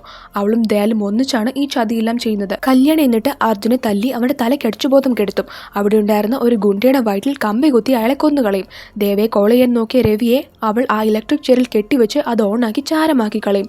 എന്നിട്ട് അവൾ ദയാലിനെ വിളിച്ച് പ്രീതിയെ പെട്ടെന്ന് ഫോളോ ചെയ്ത് പിടിക്കാൻ പറയുകയാണ്. കയ്യിലെ ലോക്കൊക്കെ ദയാൽ ഓൾറെഡി അഴിച്ചിട്ടുണ്ടായിരുന്നു. എന്നിട്ട് ദയാൽ ഭാര്യ പറഞ്ഞ പ്രകാരം പ്രീതിയെ പിടിക്കാൻ അവരുടെ പിന്നാലെ അവിടെ കിടന്ന ഒരു ബൈക്കും എടുത്തുകൊണ്ട് പോവുകയാണ്. ഈ സമയം സൈമൺ തിരികെ ഇന്ത്യയിലേക്ക് വന്നിട്ടുണ്ട്. അയാൾക്ക് ദേവ റെസ്ട്രിക്റ്റഡ് ഏരിയയിൽ കയറിയതിൻ്റെയും ആൾക്കാരെ തല്ലുന്നതിൻ്റെയും ഒക്കെ വീഡിയോ കിട്ടും. അയാളൊരു ചാരനാണെന്നും മകൻ്റെ കാണാതാക്കലിന് അയാളുമായി ബന്ധമുണ്ടെന്നും സൈമൺ വിചാരിക്കും. സൈമണിൻ്റെ ആളുകളാണ് മാൻഷനിൽ മുറിയെടുത്തിരിക്കുന്നത്. അർജുനെ വേഗം തന്നെ കണ്ടുപിടിക്കണമെന്ന് സൈമൺ ഗുണ്ടകളോട് പറയും. സീൻ ഷിഫ്റ്റായി ദയാലിനെ കാണിക്കുകയാണ്. അയാൾ കുമാറിനെയും പ്രീതിയും കണ്ടുപിടിക്കും. എന്നിട്ട് അവരെ ഫോളോ ചെയ്ത് കുമാറിനെയും ആളുകളെയും ഒക്കെ അടിച്ചിട്ട് പ്രീതിയെ പിടിച്ചുകൊണ്ട് പോകാൻ നോക്കുകയാണ്. പക്ഷെ കുമാർ പ്രീതിയെ കൂട്ടിക്കൊണ്ട് അവിടെ നിന്നും ഓടാൻ തുടങ്ങും. അവരങ്ങനെ ഓടി റെയിൽവേ സ്റ്റേഷനിലെത്തി ഒരു ട്രെയിനിനകത്ത് കയറും. പക്ഷെ ദയാലും അവരെ ഫോളോ ചെയ്ത് ആ ട്രെയിനിലേക്ക് കയറിയിട്ടുണ്ട്. ട്രെയിനിൽ വെച്ച് കുമാറിന്റെ ആളുകളും ദയാലും തമ്മിൽ ഫൈറ്റ് നടക്കുകയാണ്. ഈ സമയം ദേവ തിരിച്ച് മാൻഷനിലേക്ക് എത്തിയിട്ടുണ്ട്. അദ്ദേഹം അനീതിമാരെ കണ്ട് അവരെ സമാധാനിപ്പിക്കും. അപ്പോഴാണ് ഗുണ്ടകൾ തങ്ങളെ വളഞ്ഞു കഴിഞ്ഞുവെന്ന് ഫ്രണ്ട് ദേവയോടൊന്ന് പറയുന്നത്. അങ്ങനെ അവിടെ ദേവയും ഗുണ്ടകളും തമ്മിൽ ഫൈറ്റ് നടക്കുകയാണ്. നെക്സ്റ്റ് നമ്മൾ പ്രീതിയെയാണ് കാണിക്കുന്നത്. അവളൊരു കമ്പാർട്ട്മെന്റിൽ കുടുങ്ങിപ്പോയി. ദയാലാണെങ്കിൽ ഓരോരുത്തരെ ഇടിച്ചു തെറിപ്പിച്ച് അവളെ പിടിക്കാൻ വരികയാണ്. എന്ത് ചെയ്യണമെന്ന് അറിയാതെ പേടിച്ചു നിൽക്കുകയാണ് പ്രീതി. അപ്പോഴാണ് പണ്ട് അച്ഛൻ പറഞ്ഞൊരു കാര്യം അവൾക്ക് ഓർമ്മ വരുന്നത്. അച്ഛൻ മകളോട് പറയും, തനിക്ക് എന്തെങ്കിലും സംഭവിക്കുകയോ അല്ലെങ്കിൽ എന്തെങ്കിലും പ്രശ്നത്തിൽ അകപ്പെടുമ്പോൾ നിങ്ങൾ മക്കളുടെ അടുത്ത് എനിക്ക് എത്താൻ പറ്റാതെ വരികയോ ചെയ്യുകയാണെങ്കിൽ ഞാൻ നിന്റെ ഫോണിലേക്ക് ഒരു കോൺടാക്ട് ഷെയർ ചെയ്തിട്ടുണ്ട്, അതിൽ വിളിച്ച് കൂലി നമ്പർ 5821 എന്ന് പറഞ്ഞാൽ മാത്രം മതിയെന്ന്. പ്രീതി പെട്ടെന്ന് തന്നെ ആ കോൺടാക്ട് എടുത്ത് കോൾ ചെയ്യുകയാണ്. ആ കോൾ നമ്മുടെ ദേവയുടെ വീട്ടിലെ ലാൻഡ് ഫോണിലേക്കാണ് പോകുന്നത്. ദേവ അവിടെ ഫൈറ്റ് ചെയ്തുകൊണ്ടിരിക്കുകയായിരുന്നു. ഫ്രണ്ട് ഫോൺ റിംഗ് ആകുന്നത് കേട്ട് ദേവയെ വിളിച്ചു വരുത്തും. അദ്ദേഹം കോൾ അറ്റൻഡ് ചെയ്യും. ആരാണ് വിളിക്കുന്നതെന്ന് അവർക്ക് 2 പേർക്കും അറിയില്ല. പ്രീതി പറയും, നിങ്ങൾ ആരാണെന്ന് എനിക്കറിയില്ല, നിങ്ങളുടെ കൂലി നമ്പർ 5821 ആണോ? എൻ്റെ അച്ഛൻ മരിക്കുന്നതിന് മുന്നേ ഒരു പ്രശ്നം വന്നാൽ നിങ്ങളെ വിളിക്കണമെന്ന് പറഞ്ഞിട്ടുണ്ടായിരുന്നു. എൻ്റെ പേര് പ്രീതി എന്നാണ്, അച്ഛൻ്റെ പേര് രാജശേഖർ എന്നാണെന്നും പ്രീതി പറയും. അപ്പോഴേക്കും ദയാൽ വന്ന് അവളെ പിടിച്ചോണ്ട് പോകാൻ തുടങ്ങും. ദേവയ്ക്ക് ഇപ്പോൾ നടന്നത് വിശ്വസിക്കാൻ പറ്റുന്നില്ല. പ്രീതി ദേവയുടെ മകളാണ്. കുമാർ ഈ സമയം ദയാലിനെയും കൊണ്ട് ട്രെയിനിന് വെളിയിലേക്ക് ചാടി തൽക്കാലം പ്രീതിയെ അയാളുടെ കയ്യിൽ നിന്ന് രക്ഷിക്കും. പക്ഷെ ദയാൽ കുമാറിനെ ട്രാക്കിൽ തലയിടിപ്പിച്ച് കൊന്നുകളയും. പ്രീതി ഒരു തരത്തിൽ രക്ഷപ്പെട്ടു എന്ന് നമ്മൾ വിചാരിക്കുമ്പോഴാണ് പ്രീതിയുള്ള കമ്പാർട്ട്മെന്റിൽ കല്യാണി ഇരിക്കുന്നത് കാണിക്കുന്നത്. കല്യാണി ദയാലിനെ കോൾ ചെയ്ത് പറയും, ഡോക്യുമെന്റ്സ് എല്ലാം 0026 എന്ന നമ്പറുള്ള വണ്ടിയിലുണ്ട്, അതിൽ കയറുമ്പോൾ എന്ത് ചെയ്യണമെന്ന് മനസ്സിലാകുമെന്ന്. ദയാൽ അങ്ങനെ ആ വണ്ടി കണ്ടുപിടിക്കും. അതിനകത്ത് കയറിയിട്ട് ദയാൽ സൈമണിനെ വീഡിയോ കോൾ ചെയ്യുകയാണ്. എന്നിട്ട് കരഞ്ഞ് അഭിനയിച്ചുകൊണ്ട് പറയും, ഞാൻ ഇൻഫോർമർ ആണെന്നുള്ളത് സത്യമാണ്, പക്ഷെ ദേവയാണ് എല്ലാം ചെയ്യുന്നത്. അയാളുടെ കയ്യിലാണ് ഇപ്പോൾ ഓർഗൻസിന്റെ ഫയൽ അടങ്ങിയ ഡോക്യുമെന്റ്സ് എല്ലാം ഉള്ളത്. ദേവയാണ് എല്ലാം തന്നെ കൊണ്ട് ഭീഷണിപ്പെടുത്തി ചെയ്യിപ്പിക്കുന്നത് എന്ന് സൈമണോട് നുണ പറയും. ദേവ പറഞ്ഞതനുസരിക്കാതെ മറ്റു വഴിയില്ല, ഞാൻ ലാസ്റ്റായിട്ട് സാറിന് ഒരു ഹെൽപ്പ് ചെയ്യാം. ആ രാജശേഖരൻ്റെ മകൾ ഇപ്പോൾ എഗ്മോർ റെയിൽവേ സ്റ്റേഷനിലെത്തും, സാറിന് അവളെ പിടിക്കാൻ പറ്റും, എന്നിട്ട് എന്നോട് ക്ഷമിക്കണമെന്ന് പറഞ്ഞ് ദയാൽ തൻ്റെ തൊട്ടപ്പുറത്തെ സീറ്റിൽ ലോക്ക് ചെയ്ത് വെച്ചിരുന്ന അർജുനെ അയാളുടെ നെഞ്ചിൽ കുത്തിക്കൊല്ലും. സൈമൺ ആണെങ്കിൽ തൻ്റെ മകൻ മരിക്കുന്നത് ഇങ്ങനെ നോക്കി നിൽക്കാൻ മാത്രമേ പറ്റുന്നുള്ളൂ. അയാൾ അലറി വിളിക്കും. ദേവ പ്രീതിയെ രക്ഷിക്കാൻ പോകാൻ ഇറങ്ങുമ്പോഴാണ് സൈമണിന്റെ കൂടുതൽ ഗുണ്ടകൾ അവിടേക്ക് വരുന്നത്. അവർ ദേവയും ബാക്കിയുള്ളവരെ അറ്റാക്ക് ചെയ്യും. അതിൽ ദേവയ്ക്ക് നല്ലതുപോലെ പരിക്കേൽക്കുന്നുണ്ട്. ആ മാൻഷൻ അവർ ബോംബ് വെച്ച് തകർക്കാൻ പോവുകയാണ്. അവിടെ താമസിക്കുന്ന ദേവയുടെ 18 സുഹൃത്തുക്കളുടെ കഴുത്തിലും ഗുണ്ടകൾ കത്തിവെച്ചിരിക്കുകയാണ്. താൻ ഞങ്ങളുടെ ഒപ്പം വന്നോ അല്ലെങ്കിൽ എല്ലാവരും കൊന്നു തള്ളുമെന്ന് ആ ഗുണ്ട പറയും. അപ്പോൾ ഗുണ്ടകളിൽ ഒരാൾ 114 നമ്പർ റൂമിൽ പോയി ഇങ്ങനെ കണ്ടിന്യൂസ് ആയിട്ട് തട്ടുന്നുണ്ട്. പക്ഷെ ആരും ഡോറ് തുറക്കുന്നില്ല. അപ്പോൾ ദേവ തൻ്റെ ആളുകൾ കേൾക്കെ ഒരു വിസിലടിക്കും. അപ്പോൾ ഇത്രയും നേരം പാവങ്ങളെ പോലെ നിന്ന് ആ 18 പേരും തങ്ങളുടെ കഴുത്തിൽ കത്തിവെച്ച ഗുണ്ടകളെ അടിച്ച് ദൂരെ കളയും. ദേവ പറയും, ഞങ്ങൾ കൂലികളാണ്, പക്ഷെ 18 പേരില്ല, ഞങ്ങൾ മുഴുവൻ 19 പേരുണ്ടെന്ന് പറഞ്ഞ് കാളീഷ എന്ന് ഉറക്കെ വിളിക്കുകയാണ്. അപ്പോൾ 114ാമത്തെ ഡോറും തുറന്ന് ഗുണ്ടകളെ അടിച്ചു തെറിപ്പിച്ചുകൊണ്ട് ഒരാൾ പുറത്തേക്ക് വരും. അതാണ് കാളീഷ. റിയൽ സ്റ്റാർ ഉപേന്ദ്രയാണ് ഈ കഥാപാത്രത്തെ അവതരിപ്പിക്കുന്നത്. പിന്നെ അവിടെ കൂലികളും ഗുണ്ടകളും തമ്മിൽ വലിയൊരു ഫൈറ്റ് നടക്കുകയാണ്. എല്ലാവരും കൂടെ ചേർന്ന് ഗുണ്ടകളെ അടിച്ച് നിലം പരിശാക്കും. ഈ സമയം രക്ഷപ്പെട്ട പ്രീതിയുടെ അടുത്ത് ചെന്ന് കല്യാണി പറയും, ദേവിയെയും തന്നെയും കൂട്ടിക്കൊണ്ടുവരാൻ സൈമൺ പറഞ്ഞുവെന്ന്. അങ്ങനെ കല്യാണിക്കൊപ്പം പ്രീതി പോവുകയാണ്. ഈ നടക്കുന്ന കാര്യമൊന്നും അറിയാത്തത് കൊണ്ടാണ് അവൾ കല്യാണി വിശ്വസിച്ചത്. കല്യാണി ഒരു കാറിൽ കയറി ഒരു ലൊക്കേഷനിലോട്ട് പോകാൻ പറയും. പക്ഷേ കാറുകാരൻ അവരെ ഹാർബറിലേക്കാണ് കൊണ്ടുപോകുന്നത്. അയാൾ സൈമൺ പറഞ്ഞുവിട്ട ആളായിരുന്നു. കല്യാണി പെട്ടെന്ന് ഞെട്ടിപ്പോകുന്നുണ്ട്. ഈ കാര്യം പറഞ്ഞിട്ട് ദേവ ഹാർബറിലേക്ക് പോവുകയാണ്. നെക്സ്റ്റ് നമ്മളെ കാണിക്കുന്നത് കല്യാണിയെയും പ്രീതിയെയും ബോട്ടിൽ കെട്ടിവെച്ചിരിക്കുന്നതാണ്. അവിടേക്ക് സൈമൺ വരും. പ്രീതിക്കാണെങ്കിൽ സൈമൺ എന്തിനാ ഇങ്ങനെയൊക്കെ ചെയ്യുന്നതെന്ന് മനസ്സിലാകില്ല. സൈമണിനെ കണ്ട ഉടനെ കല്യാണി തന്റെ പഴയ കള്ളക്കരച്ചിലും പാവം കളിയും പുറത്തേക്കെടുക്കാൻ തുടങ്ങും. സൈമൺ അവളെ കൊണ്ട് ദയാലിനെ വീഡിയോ കോൾ ചെയ്യിപ്പിക്കും. കല്യാണി അപ്പോൾ ദയാൽ ഭീഷണിപ്പെടുത്തിയാണ് അർജുനെ പ്രേമിക്കുന്നത് പോലെ അഭിനയിക്കാൻ പറഞ്ഞത്, അതല്ലാതെ എനിക്ക് ഇയാളുമായി ഒരു ബന്ധവുമില്ല എന്ന് പറഞ്ഞ് കരഞ്ഞ് അഭിനയിച്ച് തകർക്കുന്നുണ്ട്. ദയാലും പറയും കല്യാണിയെ ഒന്നും ചെയ്യരുത്, അവൾ പാവമാണെന്ന്. പക്ഷെ ഇതൊക്കെ കേട്ട സൈമൺ അവിടെ ഇരുന്ന് ചിരിക്കുകയാണ്. അപ്പോൾ കല്യാണി കരയുന്നത് പോലെ അഭിനയിച്ച് അവൾ ഒളിച്ചു വെച്ചിരുന്ന ഒരു അയൺ റോഡ് എടുത്ത് സൈമണിനെ കുത്താനൊരുങ്ങും. പക്ഷെ സൈമൺ അത് തടയും. കല്യാണിയുടെ ഒറിജിനൽ മുഖം പുറത്തു വരും. സൈമൺ പറയും, തൻ്റെ 3000-4000 കോടി സ്വത്ത് അനുഭവിക്കാൻ എനിക്ക് ആകെ ഒരു മകനെ ഉണ്ടായിരുന്നുള്ളൂ. എൻ്റെ ബിസിനസ്സിൽ ഒന്നും ഒരു താല്പര്യവുമില്ലാതെ കസ്റ്റംസ് ഓഫീസറായിട്ട് അവൻ ജോലി നോക്കി. അങ്ങനെയുള്ള ഒരുത്തനെയാണ് നീ വഞ്ചിച്ചത്. ഞാൻ അവൻ്റെ അച്ഛനാണെന്ന് പറഞ്ഞ് ആ കമ്പി കല്യാണിയുടെ കഴുത്തിലേക്ക് കുത്തിയിറക്കി സൈമൺ അവളെ കൊന്ന് കടലിലെറിയും. ദയാൽ ഇത് കണ്ട് അലറി കരയുന്നുണ്ട്. അയാൾക്കും ഇതെല്ലാം നോക്കി നിൽക്കാൻ മാത്രമേ കഴിയുന്നുള്ളൂ. സൈമൺ എന്നിട്ട് ദയാലിനോട് എത്ര ദൂരത്തിൽ പോയി ഒളിക്കാൻ പറ്റുമോ അത്രയും ദൂരം പൊക്കോ എന്ന് ഭീഷണിപ്പെടുത്തി പറയുകയാണ്. പ്രീതിയാണെങ്കിൽ ഈ നടക്കുന്നതൊക്കെ കണ്ട് ഭയന്നിരിക്കുന്നുണ്ട്. സൈമൺ ദേവ ദേവയ്ക്ക് വേണ്ടി കാത്തിരിക്കുകയായിരുന്നു. ഹാർബറിലേക്ക് വന്ന ദേവയെ സൈമണിന്റെ ആളുകൾ ബോട്ടിലേക്ക് കൂട്ടിക്കൊണ്ടുവരും. സൈമൺ പറയും, നിന്നെ വിശ്വസിച്ച് ഒരാളെ ഞാൻ കൊല്ലാൻ പറഞ്ഞു, പക്ഷെ നീ അത് ചെയ്യാത്തത് കൊണ്ട് ഇന്നെനിക്ക് എൻ്റെ മകനെ നഷ്ടമായി. അതിന് പ്രതികാരമായി നീ ജീവന തുല്യം സ്നേഹിക്കുന്ന നിന്റെ ഉറ്റ സുഹൃത്തിന്റെ ഈ മകളെ താൻ കൊല്ലുമെന്ന്. എന്നിട്ട് പ്രീതിയുടെ തലയിൽ തോക്ക് വെച്ചിട്ട് പറയും, നീ നിന്റെ ഫ്രണ്ടിന് വേണ്ടിയും അയാളുടെ മകൾക്ക് വേണ്ടിയും മാത്രം വന്നതല്ല എന്ന് എനിക്കറിയാം. നിങ്ങൾ ആരാണെന്നുള്ള സത്യം വേഗം പറയൂ എന്ന്. ദേവ അപ്പോൾ പറയും, അവളെ ഒന്നും ചെയ്യരുത്, നിങ്ങളുടെ മകനെ ഞാനല്ല കൊന്നത്, പ്രീതിയെ വിട്ടേക്ക്, എന്നെ എന്ത് വേണേലും ചെയ്തോ എന്ന്. സൈമൺ അപ്പോൾ തന്റെ ആളുകളെ വിളിച്ചിട്ട് പ്രീതിയെ താഴെ ഓപ്പറേഷൻ റൂമിലേക്ക് കൊണ്ടുപോയി താൻ വാക്കി ടോക്കിയിലൂടെ പറയുമ്പോൾ അവളുടെ ഹാർട്ട് എടുക്കണമെന്ന് പറയും. പ്രീതിയെ എന്നിട്ട് അവർ താഴേക്ക് കൊണ്ടുപോയി ഓപ്പറേഷൻ തിയേറ്ററിൽ കെട്ടിയിടും. ദേവ എന്നിട്ട് താൻ ആരാണെന്ന് സൈമണോട് പറയുകയാണ്. ഞാനൊരു കൂലിയായിട്ടാണ് ജോലി ചെയ്തിരുന്നത്. എന്നെപ്പോലുള്ള ഒരു 60 പേർ ഒരു എക്സ്പോർട്ട് ഇമ്പോർട്ട് കമ്പനിയിൽ ലേബേഴ്സായിട്ട് ജോലി നോക്കുന്നുണ്ടായിരുന്നു. 35 വർഷങ്ങൾക്ക് മുന്നേ ഞങ്ങൾ ആ ജോലിക്ക് പോകുമ്പോൾ ഞങ്ങളുടെ ആവശ്യങ്ങളൊക്കെ കേൾക്കാൻ ആരുമില്ലായിരുന്നു. അന്ന് രാജശേഖർ മാത്രമാണ് ഞങ്ങൾ തൊഴിലാളികളുടെ ആവശ്യങ്ങളൊക്കെ മനസ്സിലാക്കി ഞങ്ങളെ സഹായിച്ചത്. രാജശേഖറിന് എന്നെ വലിയ കാര്യമായിരുന്നു. എന്നോടുള്ള സ്നേഹം കാരണം സ്വന്തം പെങ്ങളെ അയാൾ എനിക്ക് വിവാഹം ചെയ്തു തന്നു. അനാഥനായിരുന്ന എനിക്ക് അങ്ങനെ ഒരു അഡ്രസ്സ് കിട്ടി, സമൂഹത്തിൽ മര്യാദ കിട്ടി. ഞങ്ങൾ തൊഴിലാളികൾ മുതലാളിമാർ പറയുന്നത് അനുസരിക്കുക മാത്രമാണ് ചെയ്യുന്നത്. പാഴ്സൽ എടുക്കാൻ പറയുമ്പോൾ എടുക്കും, വെക്കാൻ പറയുമ്പോൾ വെക്കും. അതാണ് മുതലാളിയിലുള്ള ഞങ്ങളുടെ വിശ്വാസം. പക്ഷേ ആ വിശ്വാസം ഒരു ദിവസം പെട്ടെന്ന് ഇല്ലാതായി. പോർട്ടിൽ റെയ്ഡ് നടന്നപ്പോൾ ഞങ്ങൾ കൊണ്ടുവന്ന പാക്കേജിനുള്ളിൽ നിന്നും വിലപിടിപ്പുള്ള ലഹരി വസ്തുക്കൾ പിടികൂടി. മുതലാളിമാർ കുറ്റം മൊത്തം ഞങ്ങളുടെ മേലിട്ടു. ഞങ്ങൾ ലഹരി കടത്തുകാരായി. ആ നാട്ടിലെ ലോ വെച്ച് ലൈഫ് ഇംപ്രിസൺമെന്റ് കിട്ടേണ്ട ക്രൈമായിരുന്നു ലഹരി കടത്ത്. പക്ഷേ ഓഫീസേഴ്സ് പറഞ്ഞു, നിങ്ങൾ ടോട്ടൽ 400 പേരില്ലേ, അതിലൊരു 100 പേര് സ്വമേധയെ കുറ്റം ഏറ്റെടുക്കുകയാണെങ്കിൽ അവരെ മാത്രം മറ്റൊരു കൺട്രിയിലേക്ക് ഡീപോർട്ട് ചെയ്യുക മാത്രമേ ഉള്ളൂ എന്ന്. അങ്ങനെ വേറെ വഴിയൊന്നുമില്ലാതെ കല്യാണമൊന്നും കഴിയാത്ത ഒരു 100 പേരെ ഞങ്ങൾ സെലക്ട് ചെയ്തു. അതിൽ 60 പേർ എൻ്റെ ടീമിലെ ആളുകളായിരുന്നു. എനിക്ക് കൂടി വേണ്ടിയാണ് അവർ കുറ്റമേറ്റത്. അത് കണ്ടപ്പോൾ എനിക്ക് സഹിക്കാൻ കഴിഞ്ഞില്ല. താനും അവർക്കൊപ്പം പോവാൻ തുടങ്ങി. രാജശേഖർ എന്നെ തടയാൻ നോക്കിയെങ്കിലും ഞാൻ ലേബേഴ്സിന്റെ ഒപ്പം നിന്നു. അങ്ങനെ പോകുമ്പോഴാണ് മറ്റൊരു കൺട്രിയിലേക്ക് ഡീപോർട്ട് ചെയ്യാനൊന്നുമല്ല ഞങ്ങളെ കൊണ്ടുപോകുന്നത്, മറിച്ച് ഞങ്ങളെ കൊന്ന് കടലിലെറിയാൻ ആണെന്ന് ലേബർ ലീഡറിന് മനസ്സിലാകുന്നത്. ആ ലീഡർ ഫൈറ്റ് ചെയ്ത് എല്ലാവരെയും കൊന്നു. പക്ഷെ തൊഴിലാളികളിൽ 20 പേരെ മാത്രമേ രക്ഷിക്കാൻ കഴിഞ്ഞുള്ളൂ. ആ ലേബർ ലീഡർ എല്ലാത്തിൻ്റെയും കാരണക്കാരനായ മുതലാളിയും കൊന്നുകളഞ്ഞു. ആ മുതലാളിയുടെ പേര് സേവർ എന്നാണ്, അതായത് നിന്റെ അച്ഛൻ. അയാളെ കൊന്ന ആ ലേബർ ലീഡർ അത് ഞാനാണെന്ന് ദേവ പറയും. ദേവ എന്നിട്ട് പ്രീതി രാജശേഖരന്റെ മകളല്ല തന്റെ മകളാണെന്നും കൂടി സൈമണോട് പറയുന്നുണ്ട്. സൈമൺ ഇതെല്ലാം കേട്ട് ഞെട്ടിയിരിക്കുകയാണ്. സൈമൺ ഇടയ്ക്കിടയ്ക്ക് പറയുന്നുണ്ടായിരുന്നല്ലോ ദേവയെ എവിടെ കണ്ട പോലെ പരിചയമുണ്ടെന്ന്. അതിന്റെ കാരണം ഇതാണ്. ദേവ അന്ന് അച്ഛൻ സേവറിനെ കൊല്ലുന്നത് പയ്യനായിരുന്നു സൈമൺ കണ്ടിട്ടുണ്ടായിരുന്നോ? സൈമണിന് അപ്പോൾ പെട്ടെന്ന് ഫ്ലാഷ് ബാക്ക് ഓർമ്മ വരും. അയാൾക്ക് ദേവയുടെ റേഞ്ച് എന്താണെന്ന് മനസ്സിലാകും. സൈമൺ പെട്ടെന്ന് ദേവയെ ഗൺ വെച്ച് ഷൂട്ട് ചെയ്ത് കൊല്ലാൻ നോക്കും. പക്ഷെ ദേവ അയാളെ തടയും. എന്നിട്ട് അവർ രണ്ടുപേരും തമ്മിൽ വലിയ ഫൈറ്റ് നടക്കുകയാണ്. വോക്കി ടോക്കിയിലൂടെ സൈമൺ പ്രീതിയുടെ ഓപ്പറേഷൻ നടത്തിക്കോ എന്ന് പറയാൻ തുടങ്ങുമ്പോഴേക്കും ദേവ വോക്കി ടോക്കിയെല്ലാം തട്ടിക്കളയും. ദാഹ ഈ സമയം ഇന്ത്യയിലേക്ക് പുറപ്പെട്ടിട്ടുണ്ടായിരുന്നു. സൈമണിന്റെ ഗുണ്ടകളെയും ദേവ കൊന്നുകളയും. എന്നിട്ട് സൈമണിനെ കൊല്ലാൻ ഒരുങ്ങുകയാണ്.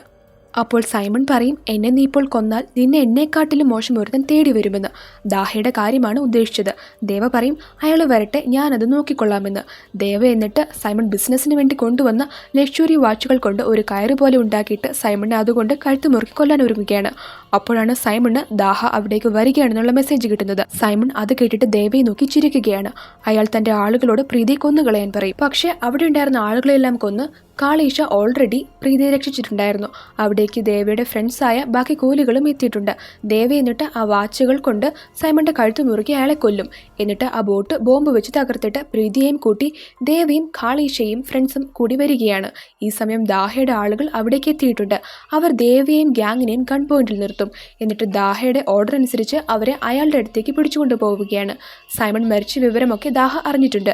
അയാളുടെ ബോഡിയും കൊണ്ടുചെല്ലാൻ ദാഹ പറയും. നെക്സ്റ്റ് സീനിൽ നമ്മളെ കാണിക്കുന്നത് ദേവിയെയും ഗ്യാങ്ങിനെയും ദാഹയുടെ മുന്നിലേക്ക് കൊണ്ടുവന്നിരിക്കുന്നതാണ്. അയാൾ സൈമണിന്റെ ഓപ്പോസിറ്റ് ടീമായിരുന്ന ബാബുരാജിനെയും ശരവണനെയും അവരുടെ സംഘത്തെയും ഒക്കെ പിടിച്ചുകൊണ്ട് വന്നിട്ടുണ്ട്. അപ്പോൾ അവിടേക്ക് ഒരു ഹെലികോപ്റ്ററിൽ ദാഹ വരികയാണ്. ആമിർ ഖാനാണ് ഈ കഥാപാത്രത്തെ അവതരിപ്പിച്ചിരിക്കുന്നത്. ദാഹയ്ക്കൊപ്പം അയാളുടെ അച്ഛനുമുണ്ട്. അച്ഛൻ പക്ഷേ അത്ര ആരോഗ്യവാനല്ല. ദാഹയെ കണ്ട് എല്ലാവരും ഞെട്ടി നിൽക്കുകയാണ്. ദാഹ വന്ന ഉടനെ തന്നെ ഒന്നും പറയാതെ അവിടെ പിടിച്ചുകൊണ്ട് വന്ന ബാബുരാജിനെയും ശരവണനെയും അവരുടെ സംഘത്തെയും നിർദ്ദയം തുരുതുര വെടിവെച്ച് കൊന്നുകളയും. എന്നിട്ട് ഒരു പൈപ്പ് കത്തിച്ചു വന്നിട്ട് അച്ഛനോട് ചോദിക്കും, ശത്രുക്കളെ കൊന്നുകളഞ്ഞു, ഇനി ചതിയന്മാരെ എന്തു ചെയ്യണമെന്ന്. അപ്പോൾ അച്ഛൻ പറയും, സിൻഡിക്കേറ്റ് റൂൾ പ്രകാരം അവരുടെ തല വെട്ടുകയാണ് വേണ്ടതെന്ന്. അങ്ങനെ വലിയൊരു കൊടുവാളും എടുത്തുകൊണ്ട് ദാഹ ദേവയെയും ടീമിനെയും കൊല്ലാൻ പോവുകയാണ്. വാള് കൊണ്ടുവന്ന് അയാൾ ദേവയുടെ കഴുത്തിൽ വെക്കും. ദേവയുടെ തല വെട്ടാനായുമ്പോഴാണ് പെട്ടെന്ന് പഴയ കാര്യങ്ങൾ ദാഹയ്ക്ക് ഓർമ്മ വരുന്നത്. അന്ന് സേവറിനെ കൊല്ലുമ്പോൾ ദാഹയും അച്ഛനുമൊക്കെ അവിടെ ഉണ്ടായിരുന്നു. അവരും ആ ബിസിനസ്സിൽ പങ്കാളികളായിരുന്നു. കാളീഷയും ദേവയും കൂടി എല്ലാവരെയും കൊന്നിട്ട് ദേവ സേവറിന്റെ ബോഡി എല്ലാവരുടെയും മുന്നിലൂടെ വലിച്ചിഴിച്ചുകൊണ്ട് പോകുന്നത് ദാഹയ്ക്ക് ഓർമ്മ വരും. ദാഹയുടെ അച്ഛനോട് അന്ന് തന്നെ ദേവ ഇനി ഇതുപോലത്തെ പണി കാണിച്ചേക്കരുതെന്ന് പറഞ്ഞ് ഭീഷണിപ്പെടുത്തിയിട്ടുണ്ടായിരുന്നു. അന്ന് പയ്യനായിരുന്ന ദാഹ ദേവയുടെ പ്രവൃത്തികൾ കണ്ടപ്പോൾ ഇയാൾ അച്ഛനേക്കാൾ വലിയവനാണോ എന്ന് ചോദിച്ചിരുന്നു. ദേവ എത്രത്തോളം പവർഫുൾ ആണെന്ന് ദാഹയ്ക്ക് നല്ലതുപോലെ അറിയാം. ദാഹ ചോദിക്കും, നിങ്ങൾ ഫേമസ് ലേബർ യൂണിയൻ ലീഡർ ദേവയല്ലേ എന്ന്. എന്നിട്ട് അവരുടെ എല്ലാം കെട്ടുകളഴിക്കാൻ ദാഹ പറയും. അയാൾ പറയും, നിങ്ങൾ മരിച്ചുപോയെന്നാണ് എന്നോടെല്ലാവരും പറഞ്ഞത്. ഞാൻ ബിസിനസ്സിൽ ഇറങ്ങിയപ്പോൾ നിങ്ങളെയും നിങ്ങളുടെ ടീമിനെയും ലോകം മുഴുവൻ അന്വേഷിച്ചിട്ടുണ്ടായിരുന്നു. അച്ഛ, ദേവ ജീവനോടെ ഉണ്ടെന്ന് പറഞ്ഞ് ദാഹ ദേവയെ അച്ഛനെ കാണിച്ചു കൊടുക്കും. അച്ഛൻ അപ്പോൾ ഷോക്ക് ആകുന്നുണ്ട്. ദാഹ ദേവയോട് ചോദിക്കും, എനിക്ക് നിങ്ങളെ എൻ്റെ റൈറ്റ് ഹാൻഡ് ആക്കണമെന്ന് ആഗ്രഹമുണ്ടായിരുന്നു, എൻ്റെ കൂടെ നിൽക്കുന്നുവെന്ന് ചോദിച്ച് സ്മോക്ക് ചെയ്യാൻ ദാഹ പൈപ്പ് ദേവയ്ക്ക് നേരെ നീട്ടും. പക്ഷേ അപ്പോൾ ദേവ ഖലീഷയുടെ കയ്യിൽ നിന്ന് ഒരു ബീഡി വാങ്ങിയിട്ട് അത് പൈപ്പിൽ നിന്ന് കത്തിച്ചു വലിക്കും. എന്നിട്ട് പറയും, നിങ്ങൾ ചോദിച്ചതിന് ഞാൻ മറുപടി തരാം, പക്ഷെ ആദ്യം നിങ്ങളുടെ അച്ഛനോട് ഒന്ന് സംസാരിക്കട്ടെ എന്ന്. ദേവ എന്നിട്ട് അച്ഛൻ്റെ അടുത്തേക്ക് ചെല്ലുകയാണ്. അച്ഛനത് കാണുമ്പോൾ പഴയ ലേബർ യൂണിയൻ ലീഡർ ദേവയെ ഓർമ്മ വരും. അച്ഛൻ ഭയന്നു പോകും. ദേവ അയാളോട് പറയും, നിങ്ങളുടെ ബിസിനസ് കൊണ്ട് തൊഴിലാളികൾക്ക് ഒരു ബുദ്ധിമുട്ടും ഉണ്ടാകാൻ പാടില്ല. അഥവാ ഉണ്ടായാൽ ഞാൻ പണ്ട് പറഞ്ഞത് ഓർമ്മയുണ്ടല്ലോ, മകനെ വേണമെങ്കിൽ അയാളോട് കൂടി ഇതൊക്കെ പറഞ്ഞ് മനസ്സിലാക്കിയേക്കെന്ന്. അച്ഛൻ അത് കേട്ട് ടെൻഷനാകും. അച്ഛൻ ആർക്കും ഒരു കുഴപ്പവും വരില്ല എന്ന് ദേവയ്ക്ക് വാക്ക് കൊടുക്കും. എന്നിട്ട് ദാഹയോട് വിളിച്ചു പറയും, മോനെ പ്രോബ്ലം ഒന്നുമില്ല, എല്ലാം സെറ്റിൽ ചെയ്തുവെന്ന്. ദാഹ ഇത് കേട്ട് നോക്കുമ്പോൾ ദേവ അച്ഛൻ്റെ വലത്ത് സൈഡിൽ നിൽക്കുന്നതാണ് കാണുന്നത്. എല്ലാവരും ഇത് കണ്ടിട്ട് ഷോക്കാകും. അപ്പോഴാണ് ദാഹയുടെ ആളുകൾ അവിടേക്ക് ദയാലിനെ പിടിച്ചുകൊണ്ടുവരുന്നത്. ദാഹ ദയാലിനെ കൊല്ലാനായി പോകുമ്പോൾ ദേവ പറയും, അവൻ എൻ്റെ ഇരയാണെന്ന്. നെക്സ്റ്റ് സീനിൽ കാണിക്കുന്നത് ദേവയും ദാഹയും കാലീഷയും കൂടി ഒരുമിച്ച് ബീഡി വലിക്കുന്നതാണ്. ദാഹ ആദ്യമായിട്ടാണ് ബീഡി വലിക്കുന്നത്.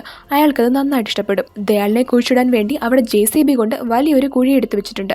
ദേവ എന്നിട്ട് ദയാലിനെ കൊല്ലാൻ പോവുകയാണ്. അപ്പോൾ ദയാലിന് രാജശേഖർ മരിക്കുന്നതിന് മുന്നേ പറഞ്ഞ കാര്യങ്ങൾ ഓർമ്മ വരും. ദേവ അവനോട് ചോദിക്കും, മുകളിലേക്ക് ചെന്ന് കഴിയുമ്പോൾ രാജശേഖറിനോട് നീ എന്ത് പറയുമെന്ന്. ദയാൽ അപ്പോൾ പവർ ഹൗസ് എന്ന് മറുപടി നൽകും. നെക്സ്റ്റ് സെക്കൻഡിൽ ദേവ ദയാലിനെ കുഴിയിലേക്ക് തള്ളിയിടും.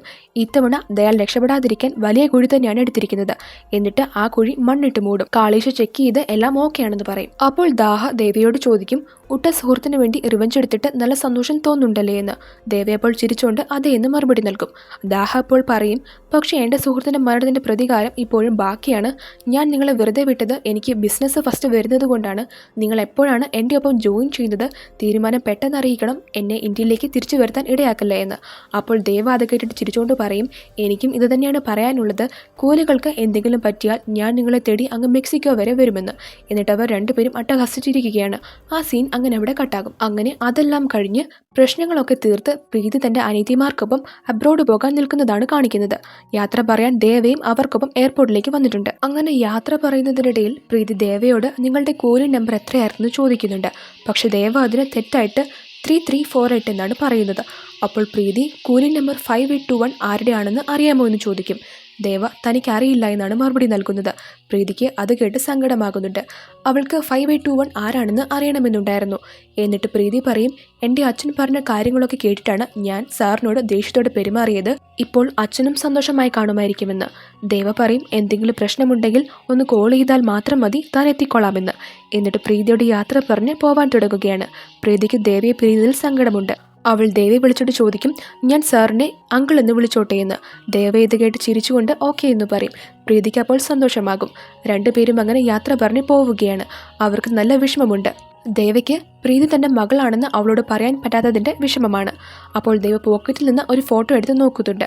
അത് പ്രീതി കൊടുത്ത ദേവയുടെയും വൈഫിൻ്റെയും ഫോട്ടോ ആയിരുന്നു. ശോഭനയായിരുന്നു ദേവയുടെ വൈഫ്. ആ ഫോട്ടോ നോക്കി ഇമോഷണലായി തിരികെ പോകുന്ന ദേവയെ കാണിച്ചുകൊണ്ട് പടം അവസാനിക്കുകയാണ്. ഈ ഫിലിമിൻ്റെ എക്സ്പ്ലനേഷനും കഥയും എങ്ങനെയുണ്ടായിരുന്നു എന്ന് കമൻറ്റിൽ അറിയിക്കുക. കൂടാതെ ചാനൽ സബ്സ്ക്രൈബ് ചെയ്തും വീഡിയോ ഷെയർ ചെയ്തും ലൈക്ക് ചെയ്തും സപ്പോർട്ട് ചെയ്യുക. ചാനലിലുള്ള ബാക്കി വീഡിയോസ് കൂടി കണ്ട് നിങ്ങളുടെ അഭിപ്രായം അറിയിക്കുക. അടുത്ത പുതിയൊരു വീഡിയോയുമായി നമുക്ക് വീണ്ടും കാണാം. നന്ദി.